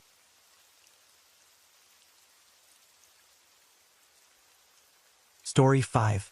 We'll dive into a chilling case, ranked among Singapore's 9 most horrific crimes of 2000. At the crime scene, aside from a single key, no other clues were found. This shocking murder sent shockwaves through Singapore like a storm, leaving the nation in disbelief. So what happened that year? Now, let's travel back to the year 2000 to explore this bizarre murder case in Singapore. Singapore is likely a familiar name to many of you. While our channel has covered several cases from this country, it's actually a very safe place. According to the 2024 Global Peace Index, Singapore ranks 5th among the world's most peaceful nations and has repeatedly been rated the second most peaceful country in the Asia-Pacific region. The laws here are strict with harsh penalties. For instance, littering in Singapore can result in a fine of up to 2,000 Singapore dollars for a first offense, and repeat offenders may face fines as high as 10,000 Singapore dollars. Under such stringent legal oversight, violent crimes in Singapore are relatively rare. Yet, even in the safest places, there are always those willing to take risks, like the story we're about to explore today. August 9, 2000 was Singapore's National Day. The entire nation was filled with joy, streets adorned with vibrant decorations, and the country immersed in celebration. But in a quiet corner of the city, a gruesome scene was unfolding. Chestnut Avenue, Bukit Batok, Singapore, a serene area near the city's largest nature park. Known for its clean environment, 3 middle school students were cycling through, heading to school for a National Day celebration. They were chatting and laughing as they rode, but as they reached a secluded stretch of road, one of them suddenly stopped. The boy stared at the roadside bushes and said, "Listen, I think someone's here." His 2 friends looked skeptical. "In a remote place like this, who'd be here?" they replied. Unconvinced by their doubts, the boy cautiously approached the bushes. The moment he parted the grass, a blood-soaked body appeared before him. The sight was so horrifying that he screamed, scrambling back in terror. The 3 students immediately reported the discovery to the police. Upon receiving the report, the police rushed to the scene. After examination, they confirmed the victim was a middle-aged man with multiple bruises on his head. The fatal wounds were 4 deep stab marks to the chest, each one lethal. The estimated time of death was within the past 12 to 24 hours. Strangely, despite the severity of the injuries, there were no defensive wounds on the victim's body. The coroner deduced that at the time of the attack, the victim was either unconscious or restrained, unable to fight back. The crime scene was in a remote area with no surveillance cameras. The police split into 3 teams to search the surrounding area, eventually finding a key with a metal ring in nearby bushes. Beyond that, no other clues were uncovered. Through DNA analysis, the victim's identity was confirmed. Kon Gayap Yong, a 42-year-old taxi driver, father of 3, and a man with a happy family life. According to his family, Ko had driven his daughter to school around 6:10 a.m. on August 8th, after which he lost contact. That evening, when he didn't return home, his wife reported him missing to the police. Tragically, the next day she received the devastating news of his murder. After investigating and gathering information, the police learned that Kon Gayap Yong was a kind, honest man who loved his family deeply and had no known enemies, allowing them to tentatively rule out a revenge killing.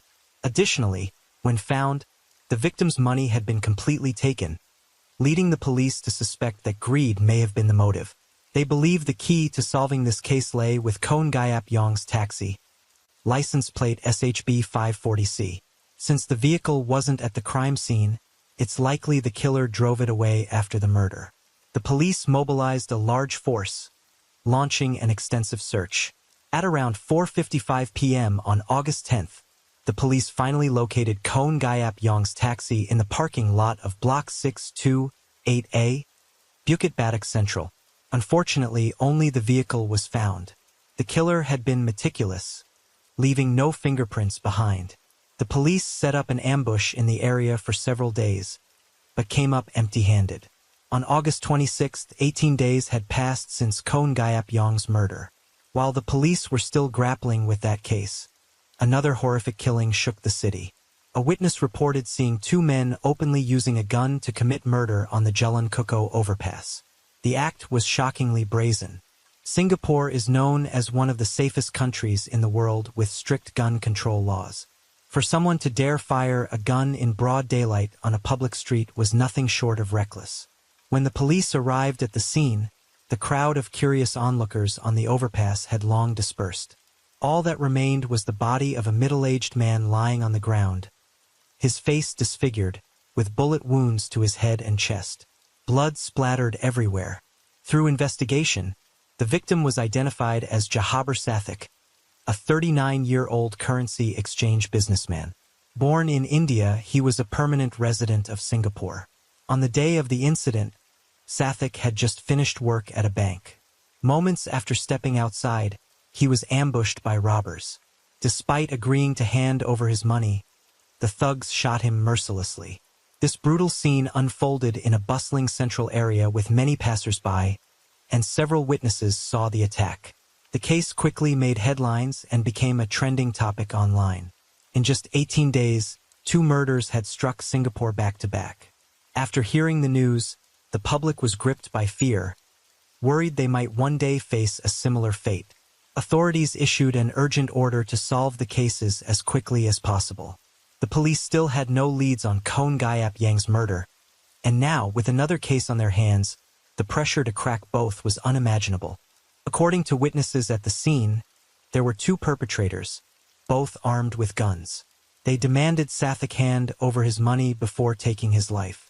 The forensics team found a bullet casing near the overpass, but unfortunately, the killers had disguised themselves, and no one saw their faces. At this point, Sathik's family provided a lead for the investigation. They mentioned that due to his job, Sathik always carried a phone with him, usually keeping it in the same bag as his money. That day, the robbers had taken Sathik's bag, and the family suggested the killers might not have discarded the phone, offering a potential clue. With a better-than-nothing mindset, the police decided to check. To their surprise, they hit a breakthrough.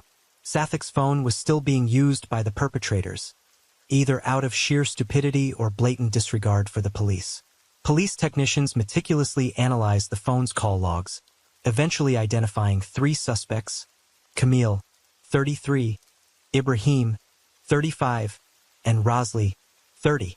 On October 15th, the police launched their operation.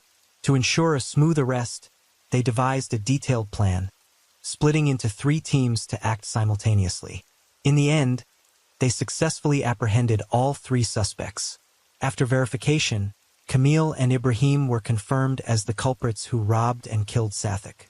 During a search of Camille's apartment, the police discovered a Smith & Wesson revolver, a Colt semi-automatic pistol, and 8 pairs of handcuffs.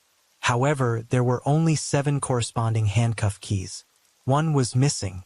The officers stared at the keys with an eerie sense of familiarity, as if they had seen them before. Suddenly, it clicked. Weren't these identical to the key found at Khon Gayap Yang's crime scene? It was like finding a needle in a haystack.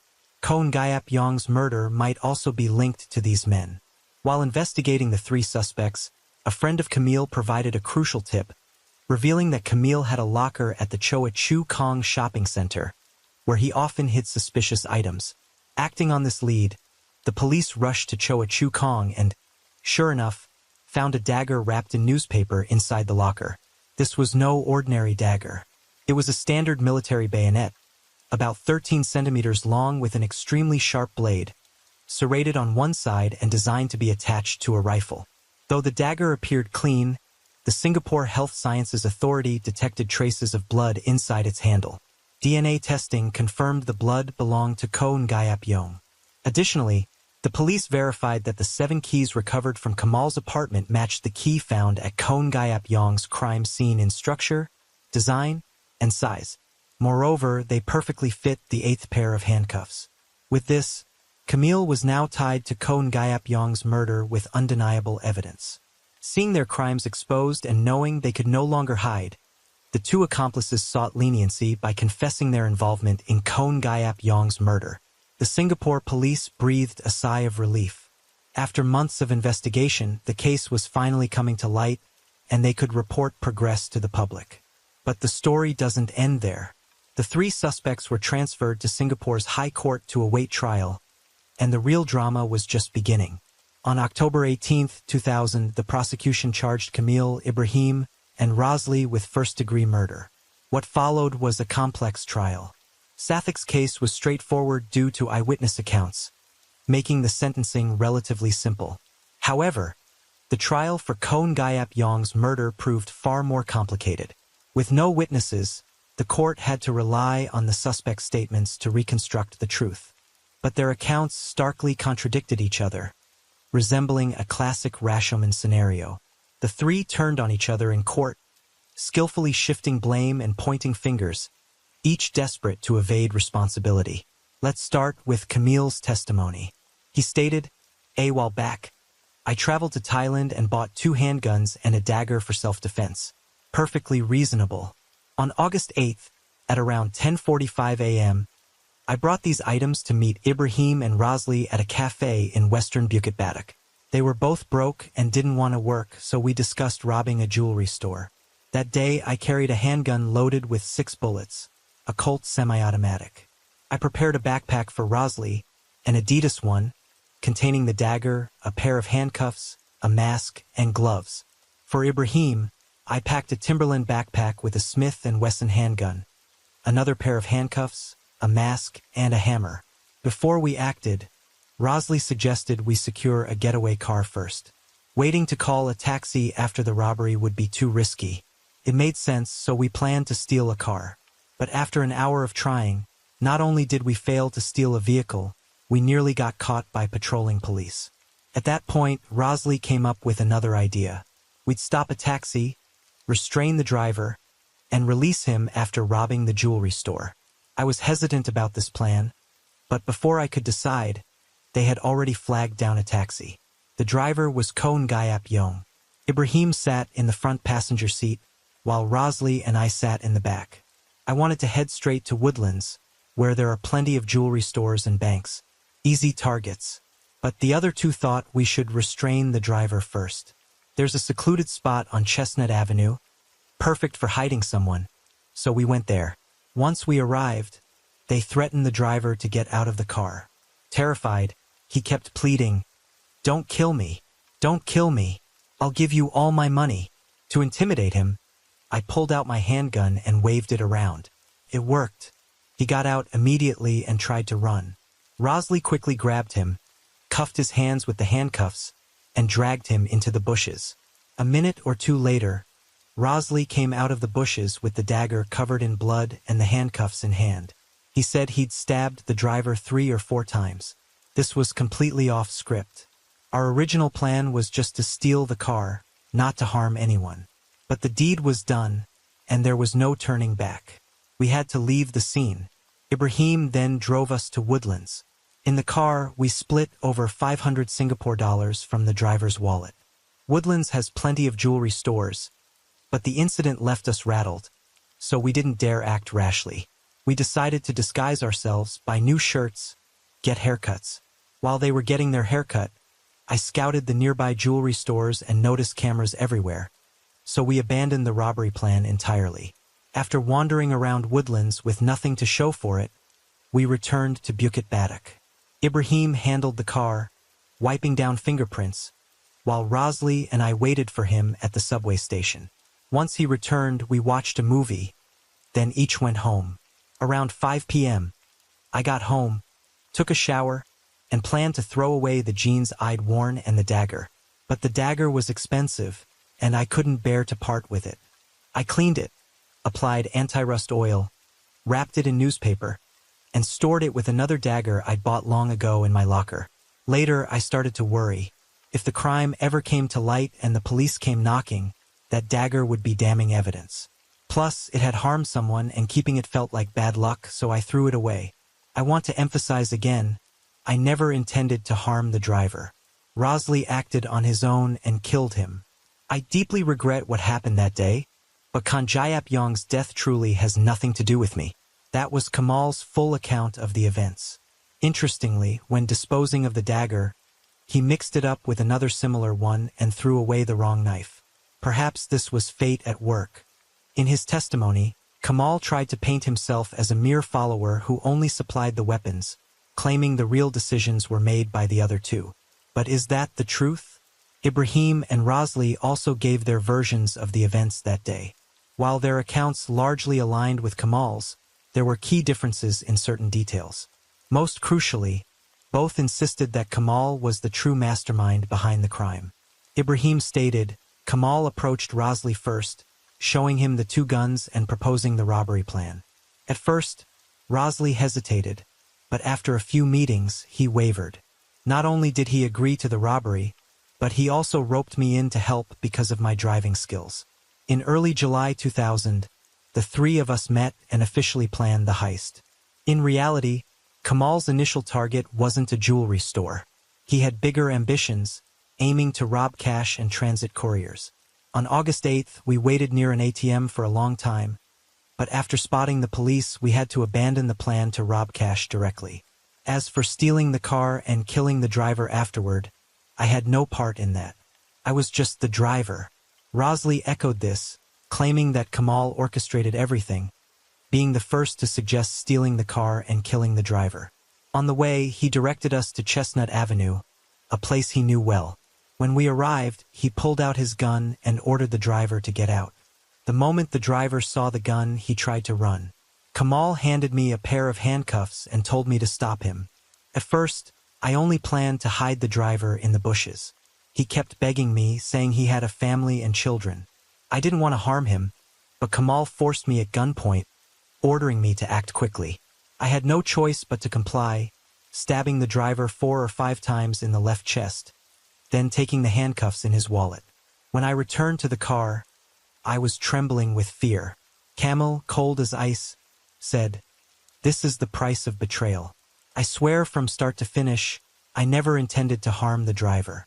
It was all under Kamal's coercion."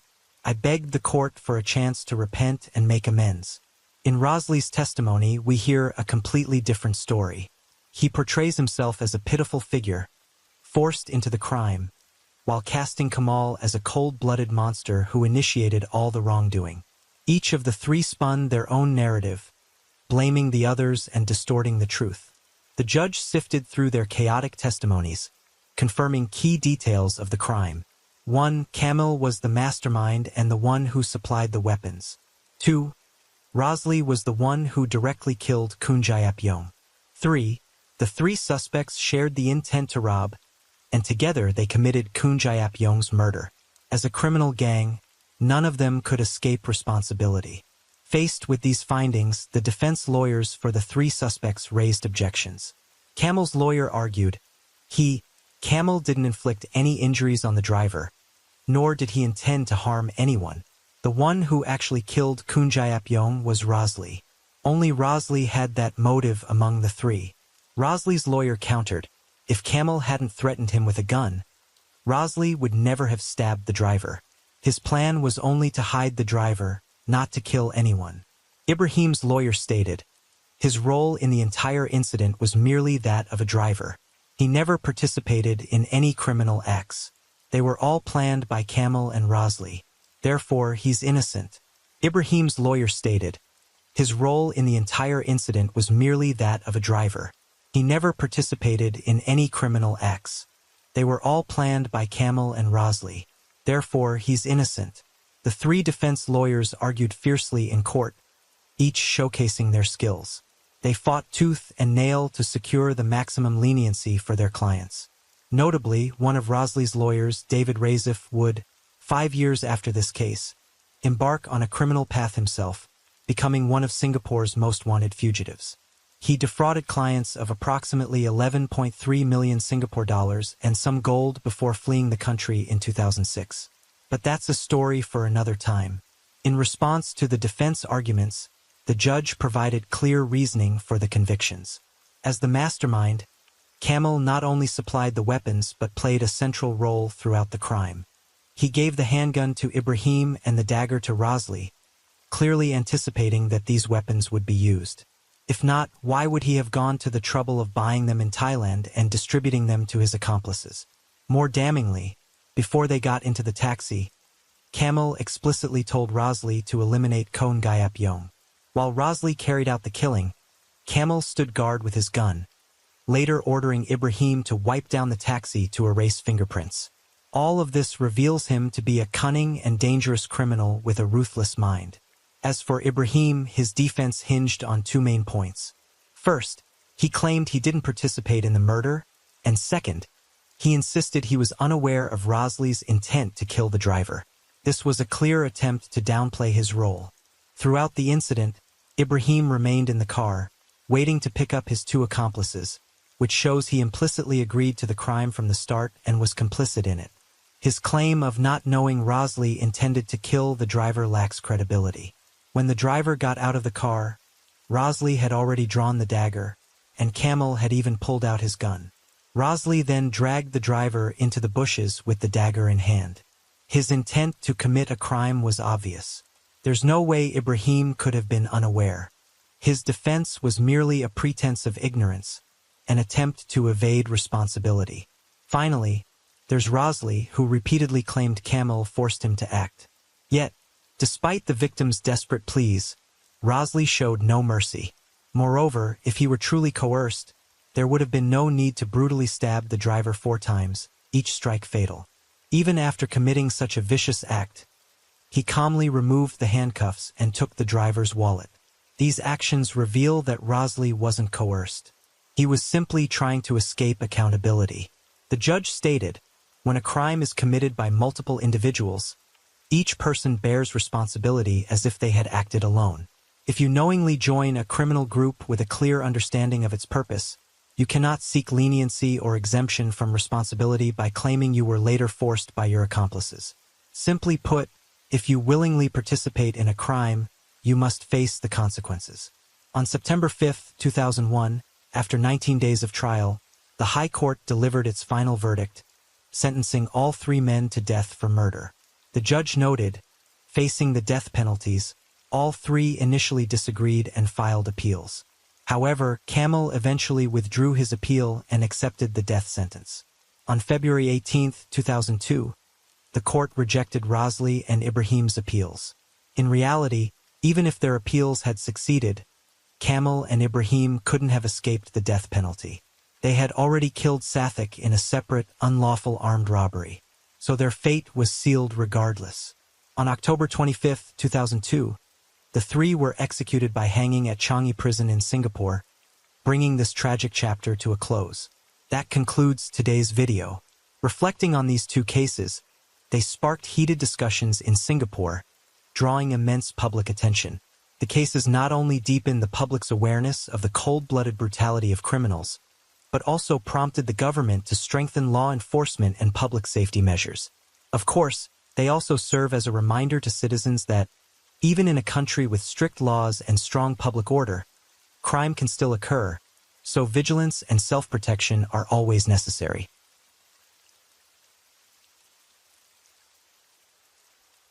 Story 6. We all know that taking a life is easy. It's covering up the crime that's hard. Yet, along Interstate 45 in the United States, stretching from Houston to Galveston, a chilling series of horrific crimes has unfolded over more than 30 years. Here, all it takes to get away with murder is to find a roadside forest and dump the victim's body. Over 30 women and young girls have vanished, been assaulted, and brutally murdered in this area. What's most terrifying is that there wasn't just one killer, but a group of ruthless perpetrators operating in this region. Some even say, if you want to commit a crime, come here, the police are powerless. This stretch of highway has earned a grim nickname, the Crime Sanctuary. Now, let's travel back to 1984 to uncover the chilling details of this story.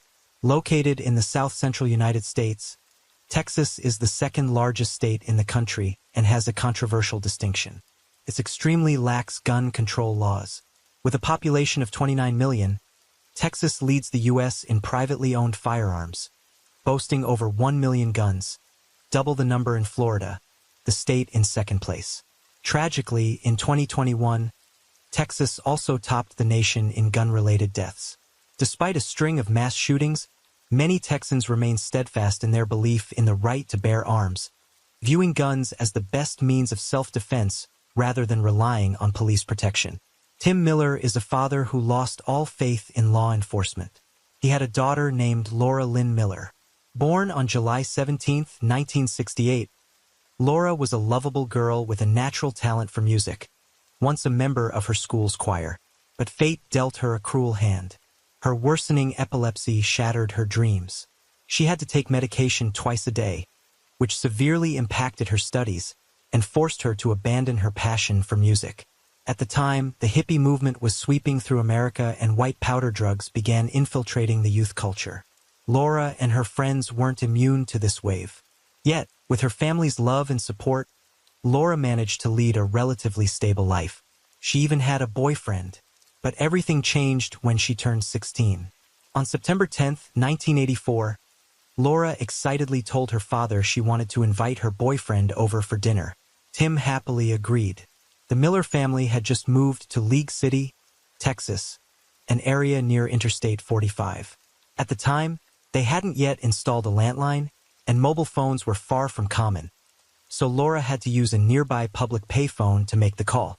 Concerned for her daughter, Laura's mother took her lunch break to accompany her. She planned to wait until Laura finished her call, then drive her back home before returning to work. But Laura's conversation dragged on longer than expected. The 16-year-old assured her mother she'd head home right after the call. Since the payphone was only about 800 meters from their house and it was still daylight, her mother believed Laura could make it back safely on her own. So, she left her daughter at the payphone and went back to work. That night, a knock at the door echoed through the house. Tim Miller thought it was Laura returning, but when he opened the door, he saw only her boyfriend. Soon after, Laura's mother returned home as well, but with Laura still missing, they couldn't sit down for dinner together. A wave of fear washed over them, as a chilling thought crossed their minds. Could Laura have had an epileptic seizure on the way home? They rushed to their car, driving to every hospital in the area, but there was no trace of Laura. With no other options, the Millers turned to the police for help, but the officer's response left them stunned. It's not a big deal. She probably just went out with friends or ran away after a fight. She'll be back soon, the officer said dismissively. Tim Miller, gripped by overwhelming worry, tried to explain. My daughter has epilepsy and needs her medication regularly. She's in danger. In response, the officer let out a cold smirk, sneering. She's always wandering the streets. Plenty of ways to find medicine out there. Despite the small size of the police station, their refusal to take any investigative action or issue a missing person alert was utterly unacceptable. The Miller family searched tirelessly on their own while desperately waiting for any news. Days turned into weeks, weeks into months. They never stopped looking, but Laura had vanished without a trace. Hope slowly faded, replaced by a suffocating despair. Deep down, they knew Laura was likely gone forever. During his search for his daughter, Tim Miller made a horrifying discovery. Laura wasn't the only victim. In League City, particularly along Interstate 45, numerous young women had disappeared under eerily similar circumstances. One case in particular stood out. Heidi, a girl whose disappearance bore striking parallels to Laura's. On October 7, 1983, 11 months before Laura vanished, Heidi Marie Villarreal Fay, a 25-year-old bartender at the Texas Moon Bar, also disappeared without a trace. That day, she had gone to a public payphone, the very same one Laura would later use, to call her boyfriend in Houston. The payphone was located next to a convenience store. Store employees reported that after making the call, Heidi walked away and was never seen again. Her family searched desperately and reported her missing to the police, but they were met with indifference. The police brushed it off, suggesting Heidi was just out with friends and would return soon. As time passed, hope dwindled. Heidi's mother passed away from overwhelming grief while her father persisted, meticulously documenting every lead. But after months of searching, he received devastating news about his daughter. On April 4, 1984, a family living on the 3000 block of Calder Road witnessed a gruesome scene. Their dog returned from the bushes carrying a round object. At first, they thought it was a ball, but as they approached, they recoiled in horror. It was a human skull. Through dental records, the police confirmed it belonged to Heidi. Forensic analysis revealed that Heidi had been attacked with a blunt object before her death. Her ribs were fractured and the cause of death was a severe blow to the head. At the time, DNA testing technology was not yet advanced and Heidi's body was too decomposed for the police to gather any leads. Still, Heidi's father refused to give up. He compiled a list of potential suspects and urged the police to investigate, but his pleas were met with silence. Tim Miller noticed the suspicious similarities between the two disappearances. He became convinced that the same perpetrator might be responsible for both cases. Tim urged the police to excavate the area where Heidi's body was found, hoping to uncover more crucial evidence. But the police dismissed his suggestion, insisting the two cases were unrelated and would be investigated separately. Determined to seek answers, Tim took matters into his own hands. When he asked the police for the exact location where Heidi's remains were discovered, they refused to provide the information, claiming the area had been sealed off.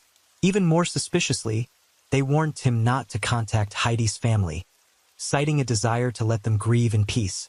They issued a similar warning to Heidi's family. Not long after, Heidi's father passed away.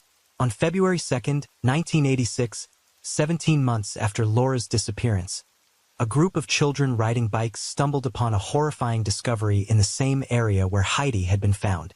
A strange foul odor led them to a set of remains. Forensic examination revealed the victim had been shot in the back with severe damage to the ribs and a .22 caliber bullet still lodged in the body. Due to technological limitations at the time, the victim's identity couldn't be determined, but 33 years later, in 2019, with advancements in technology, the remains were identified as those of Audrey Cook, a 30-year-old woman who had gone missing in December 1985. During the investigation, the police also discovered Laura's remains. Next to her skeleton was a blue plaid shirt. Laura was found along Interstate 45, just 3 kilometers from Tim's home. The bodies of Laura, Heidi, and Audrey were all discovered within a 100-meter radius. All 3 were lying on their backs, discarded carelessly in the grass or a dump site. The killer hadn't even bothered to bury them. They were simply tossed aside like garbage. It was only at this point that the police began to take the situation seriously. Fear gripped the community. Residents started to suspect that a serial killer was on the loose. The area where these bodies were found would later become known as the Killing Fields, a name that struck terror into the hearts of locals. But the truth is, this string of crimes had begun long before. On January 10, 1901, Texas witnessed a historic event, the discovery of the state's first major oil well south of Beaumont. Following this, oil fields were uncovered across the region, from East Texas to West Texas, and even beneath the Gulf of Mexico. The oil boom transformed Texas entirely, drawing waves of workers from across the country. During World War II, the federal government heavily invested in military bases, weapons factories, prisoner of war camps, and military hospitals. Around 750,000 Texans enlisted, many of them farmers who left their fields behind and never returned. These factors propelled Texas from an agricultural economy toward urbanization and industrialization. The influx of immigrants surged, fueling rapid economic growth. However, the first oil crisis dealt a severe blow to the Western economy, causing a sharp decline in the U.S. GDP. Recognizing the dangers of over-reliance on oil, Texas pushed to diversify its economy. But the sudden population boom brought significant challenges to law and order. Coupled with the rise of white powder drug trafficking and the influence of hippie culture, crime rates soared. Local police were understaffed and investigative techniques were limited, leaving many cases unsolved. Against this backdrop, a series of horrific murders unfolded. On June 17, 1971, Colette Wilson, a 13-year-old member of her school band, vanished under mysterious circumstances. That day, she was riding the bus home with her band director. When they reached the Irwin stop, the director dropped Colette off, and she began walking home. But from that moment, no one saw Colette again.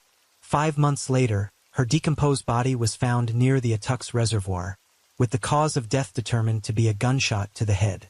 Just a month and a half later, on August 4, 1971, 2 other girls, Rhonda Johnson, 14, and Sharon Johnson, 13, also disappeared without a trace.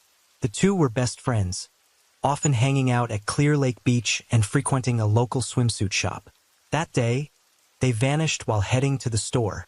Unlike Collett's case, the police quickly launched an investigation into Rhonda and Sharon's disappearance, largely because Rhonda's grandfather was a prominent senator. In January of the following year, 2 boys fishing at Clear Lake discovered a skull, later identified as Sharon's. Her mother recognized a cross pendant on the jawbone. It was her daughter's jewelry. 6 weeks later, the rest of Sharon's remains were found in a marsh near the lake. Due to the advanced state of decomposition, the cause of death couldn't be determined. The case drew significant attention from authorities.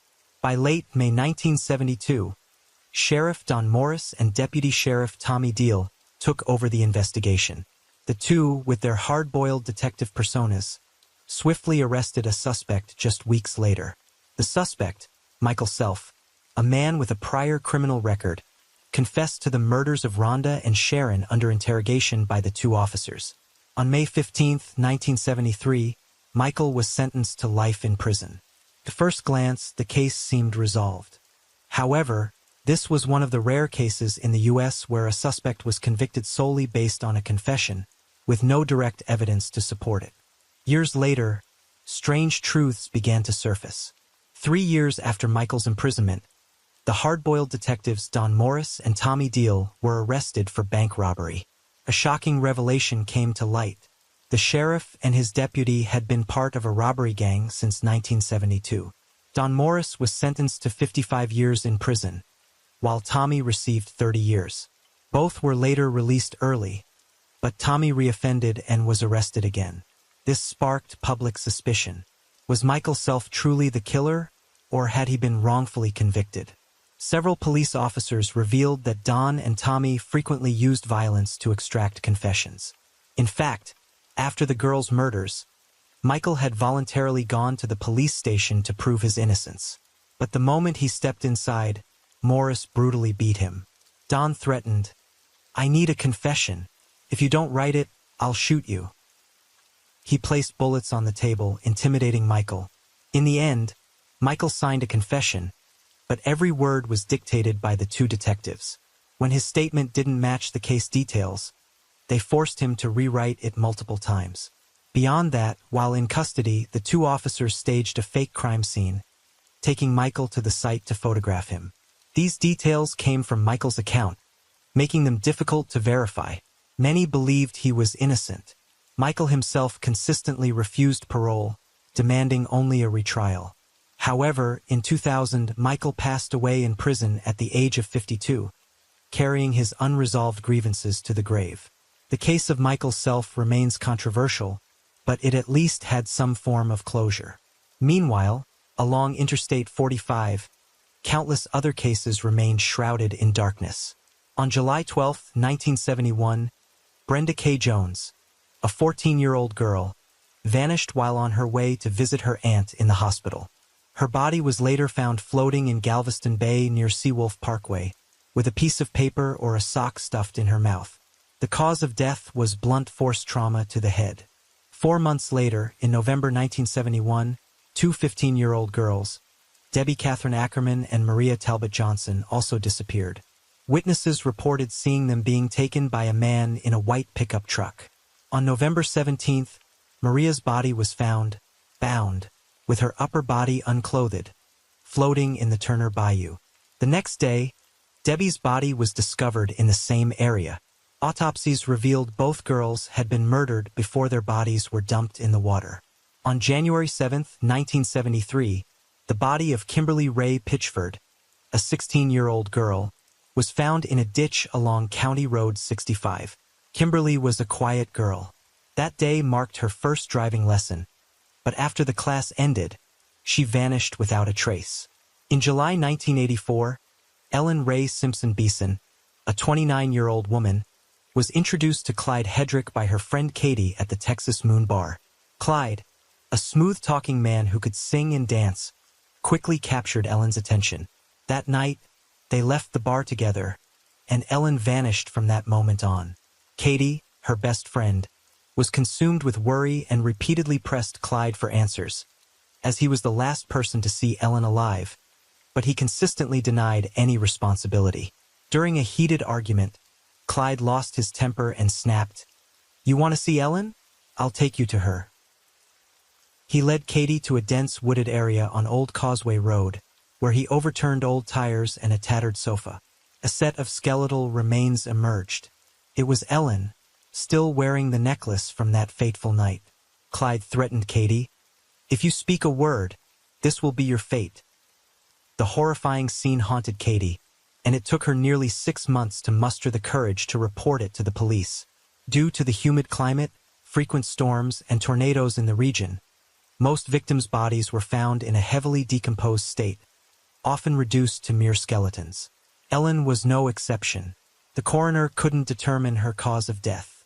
Although Clyde was arrested, the lack of evidence meant he was only convicted of tampering with a corpse. He was fined $2,000 and sentenced to 1 year in prison. Clyde claimed that he and Ellen had gone night swimming, and when he returned to shore, he found her dead in the water. He said he intended to take her to a hospital, but, fearing he'd be suspected of murder, decided to dispose of her body instead. How much truth was there in Clyde's story? In July 1991, Donna Prudhomme, a 34-year-old woman, went missing. 2 months later, her body was discovered in a field off Calder Road, in an advanced state of decomposition. The FBI immediately launched an investigation. Using criminal profiling, they identified the suspect's likely traits. Someone who owned property near the crime scene harbored a deep resentment toward women and kept records related to the cases. Initially, all suspicion fell on Clyde, but soon other suspects emerged. Abel, a former NASA scientist who had transitioned to running a horse ranch after a successful career, became a person of interest. Notably, Abel's ranch was located near the sites where Laura and other victims were found. Abel had been through 3 failed marriages, and his ex-wives accused him of domestic violence and animal cruelty. One of them revealed that Abel had threatened her life if she didn't comply with his bizarre desires.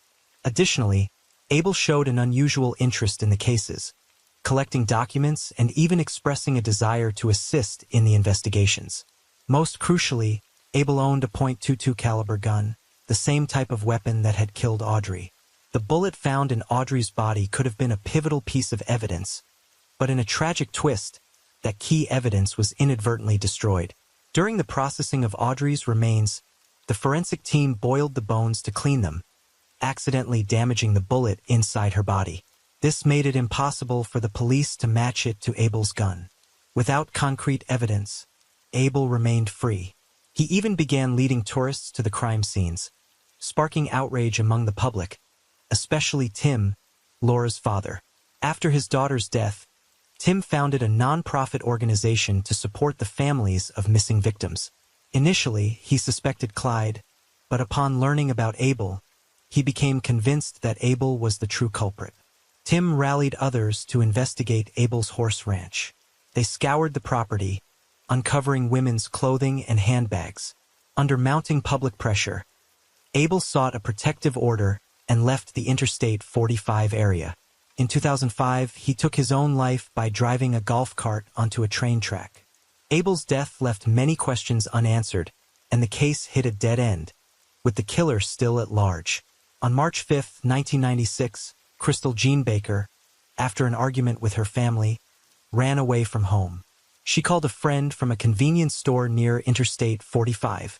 2 hours later, her body was found under a bridge. She had been assaulted and strangled to death. Crystal was the niece of actress Marilyn Monroe. On April 3, 1997, Laura Smither, a 12-year-old girl, vanished while jogging in the morning in a safe residential neighborhood. Over 6,000 people, including the FBI and U.S. Marines, joined the search effort. On April 20th, Laura's body was discovered in a retention pond. In the aftermath, schools began distributing biosample kits to families, collecting hair and nail samples from students to aid in DNA identification of victims. On July 15, 1997, Kelly, a 20-year-old woman, disappeared at a payphone near a convenience store. On August 17th, Jessica Lee Kane, a 17-year-old, went missing after her car was found abandoned on Interstate 45. These are just a fraction of the long list of victims. The nightmare on Interstate 45 stretched into 2006, with many cases still unsolved. Over 3 decades, at least 30 people became victims along Interstate 45, possibly more. The main cause was local police negligence. They dismissed missing persons cases, neglecting proper investigations. Victims were dumped near the highway, yet police labeled them missing and abandoned the cases. Bodies were found months, even years later. The hot, humid climate caused rapid decomposition, erasing evidence and making investigations nearly impossible. Even when the killer was known, convictions were rare. This likely emboldened criminals, who grew brazen, defying the law. On May 17, 1997, a turning point arrived. The first known survivor emerged. Sandra, a 19-year-old, was making a call at a convenience store in Webster when she noticed a man staring at her intently. As she left the store, she discovered her tire had been slashed. The same man, coincidentally, passed by and offered to help. In the darkness, Sandra didn't notice the knife he was clutching. He forced her into his car, speeding down Interstate 45 with the intent to assault her. Sandra fought back fiercely and jumped from the moving vehicle. Though severely injured, she survived. The predator, panicked, fled the scene. Sandra was rushed to a hospital, and after a few days she provided the police with a detailed account of the attack and a description of her assailant. The predator, William Lewis Reese, a 38-year-old man, was swiftly apprehended. The investigation revealed him to be a dangerous criminal. In April 1986, he had kidnapped and assaulted the 19-year-old daughter of a deputy sheriff. She managed to escape when he led his guard down at a motel. William was arrested but released on bail. Soon after, he assaulted another woman. This time, he was sentenced to 25 years in prison. However, his lawyer argued there were procedural errors in the trial, and in October 1996, William was granted a suspended sentence and released. By 2016, he began cooperating with the police, providing a map marking the burial sites of his victims and offering to confess to all his crimes in exchange for avoiding the death penalty. The authorities, however, rejected this deal. Using William's map, the police located the remains of two victims, Jessica Lee Kane and Kelly and Cox. William later confessed to killing 4 people. On August 19, 2021, a court in Oklahoma sentenced William to death for the murder of Tiffany. In March 2021, he was extradited to Texas for further trials, where he received a life sentence for the murders of Laura Smither, Jessica, and Kelly. But William wasn't the only killer. Now, let's turn to the second perpetrator, Edward Harold Bell, a depraved fugitive who evaded justice for decades. Do you remember Rhonda and Sharon, the regulars at the swimsuit shop? Edward, a co-owner of the store, had a sick habit of exposing himself to women. He had been arrested 12 times for this behavior, but always managed to escape conviction. In 1978, Edward exposed himself to a group of girls. Larry, a 26-year-old former U.S. Marine, stepped in to intervene, but Edward pulled out a .22 caliber gun, firing multiple shots at Larry before using a rifle to shoot him in the head. Larry's mother and sister witnessed the entire ordeal. Edward was arrested but fled the U.S. for decades after posting bail. On December 2, 1992, a widely broadcast television program about Larry's murder led to Edward's capture in Panama. He was finally sentenced to 70 years in prison. While incarcerated, Edward confessed to a reporter that he had killed 11 people, including Rhonda and Sharon. Many experts also believe he was a serial killer. But when he died on April 20, 2019, Edward had only been prosecuted for Larry's murder. The third killer, Mark Stallings, remains a mysterious figure. In 2013, he was sentenced to life in prison for an unrelated crime. Then, unexpectedly, he confessed to the murders of Donna and Audrey. His confession matched the case details perfectly. Yet, inexplicably, he was never charged for these 2 murders. The fourth culprit brought to justice was Kevin Edison Smith. In 2009, during an arrest related to drug charges, the police collected his DNA. The sample matched semen found on Crystal Jean Baker, the victim of the 1996 murder. The jury reached a verdict after just 30 minutes of deliberation, and Kevin was sentenced to life in prison. In 2019, they signed the Crystal Jean Baker Act into law, allowing the collection of DNA from felony suspects before a conviction. This legislation has since played a crucial role in numerous investigations. The last perpetrator in this grim saga is Clyde Edwin Hedrick, a charismatic yet deeply sinister man. Clyde was a charmer who could sing and dance, captivating those around him. He had countless girlfriends and a string of failed marriages. He also had a daughter named Mara, who later exposed his depraved behavior. Clyde was a serial philanderer, constantly arguing with her mother. He even exposed himself to Mara in a disturbing act of indecency. By the time she reached high school, Mara ran away from home. Years later, after her mother divorced Clyde, the two returned to their old house. It was then that Mara discovered a hole in her bedroom wall. Clyde had been secretly watching her for years. He also forced her to drink concoctions she didn't like, after which she would pass out while watching TV. In a hazy state, she felt someone groping her, but couldn't wake up. When the police reopened Ellen's case involving Clyde, they uncovered a hidden truth. Initially, the autopsy couldn't determine Ellen's cause of death, so Clyde was only convicted of tampering with a corpse. However, upon exhumation, a large fracture was found on Ellen's skull, indicating she had suffered severe trauma before her death. No one could explain why the original coroner's report had overlooked this critical detail. In 2014, Clyde was retried and sentenced to 20 years in prison for manslaughter. While serving his sentence, he confessed to the murders of Laura and Heidi, yet he still faced no legal consequences for these crimes. This raises a haunting question. Why do so many killers confess to their crimes, but escape conviction? The primary reason lies in the negligence of the police, which led to the loss of crucial evidence. For instance, the blue-plaid shirt found near Laura's body mysteriously disappeared. Laura's remains were exhumed 3 times due to the police mishandling evidence collection procedures. Tim, Laura's father, had to bury his daughter 3 times, compounding his grief with each reburial. While investigative technology was limited at the time, proper evidence preservation could have, with today's advanced forensic methods, brought the perpetrators to justice. In 2021, Clyde was released early for good behavior and now resides in a halfway house. In 2022, Tim Miller filed a civil lawsuit against Clyde, and the court ordered Clyde to pay $24 million in damages. Whether Clyde will actually pay this sum remains an open question. The cases we've explored paint a dark and complex picture of crime, injustice, and systemic failures in the legal system. Many investigations stalled due to local police negligence. Poor evidence preservation, lackluster investigations, and indifference toward missing persons cases created an environment where criminals thrived. Unprofessional handling of evidence, especially in the early years of this crime spree, led to the loss of vital clues, making prosecutions nearly impossible. These cases serve as a stark warning about the urgent need to reform the legal system, enhance police capabilities, and protect the rights of victims' families.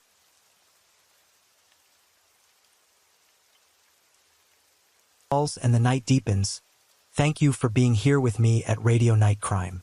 True crime stories remind us of life's mysteries and the need to stay aware, even in the stillness of the night. If you enjoyed tonight's story, don't forget to like, share, and subscribe. Let the sound of the rain lull you to sleep, and until next time, stay safe, stay curious, and let the night keep you company.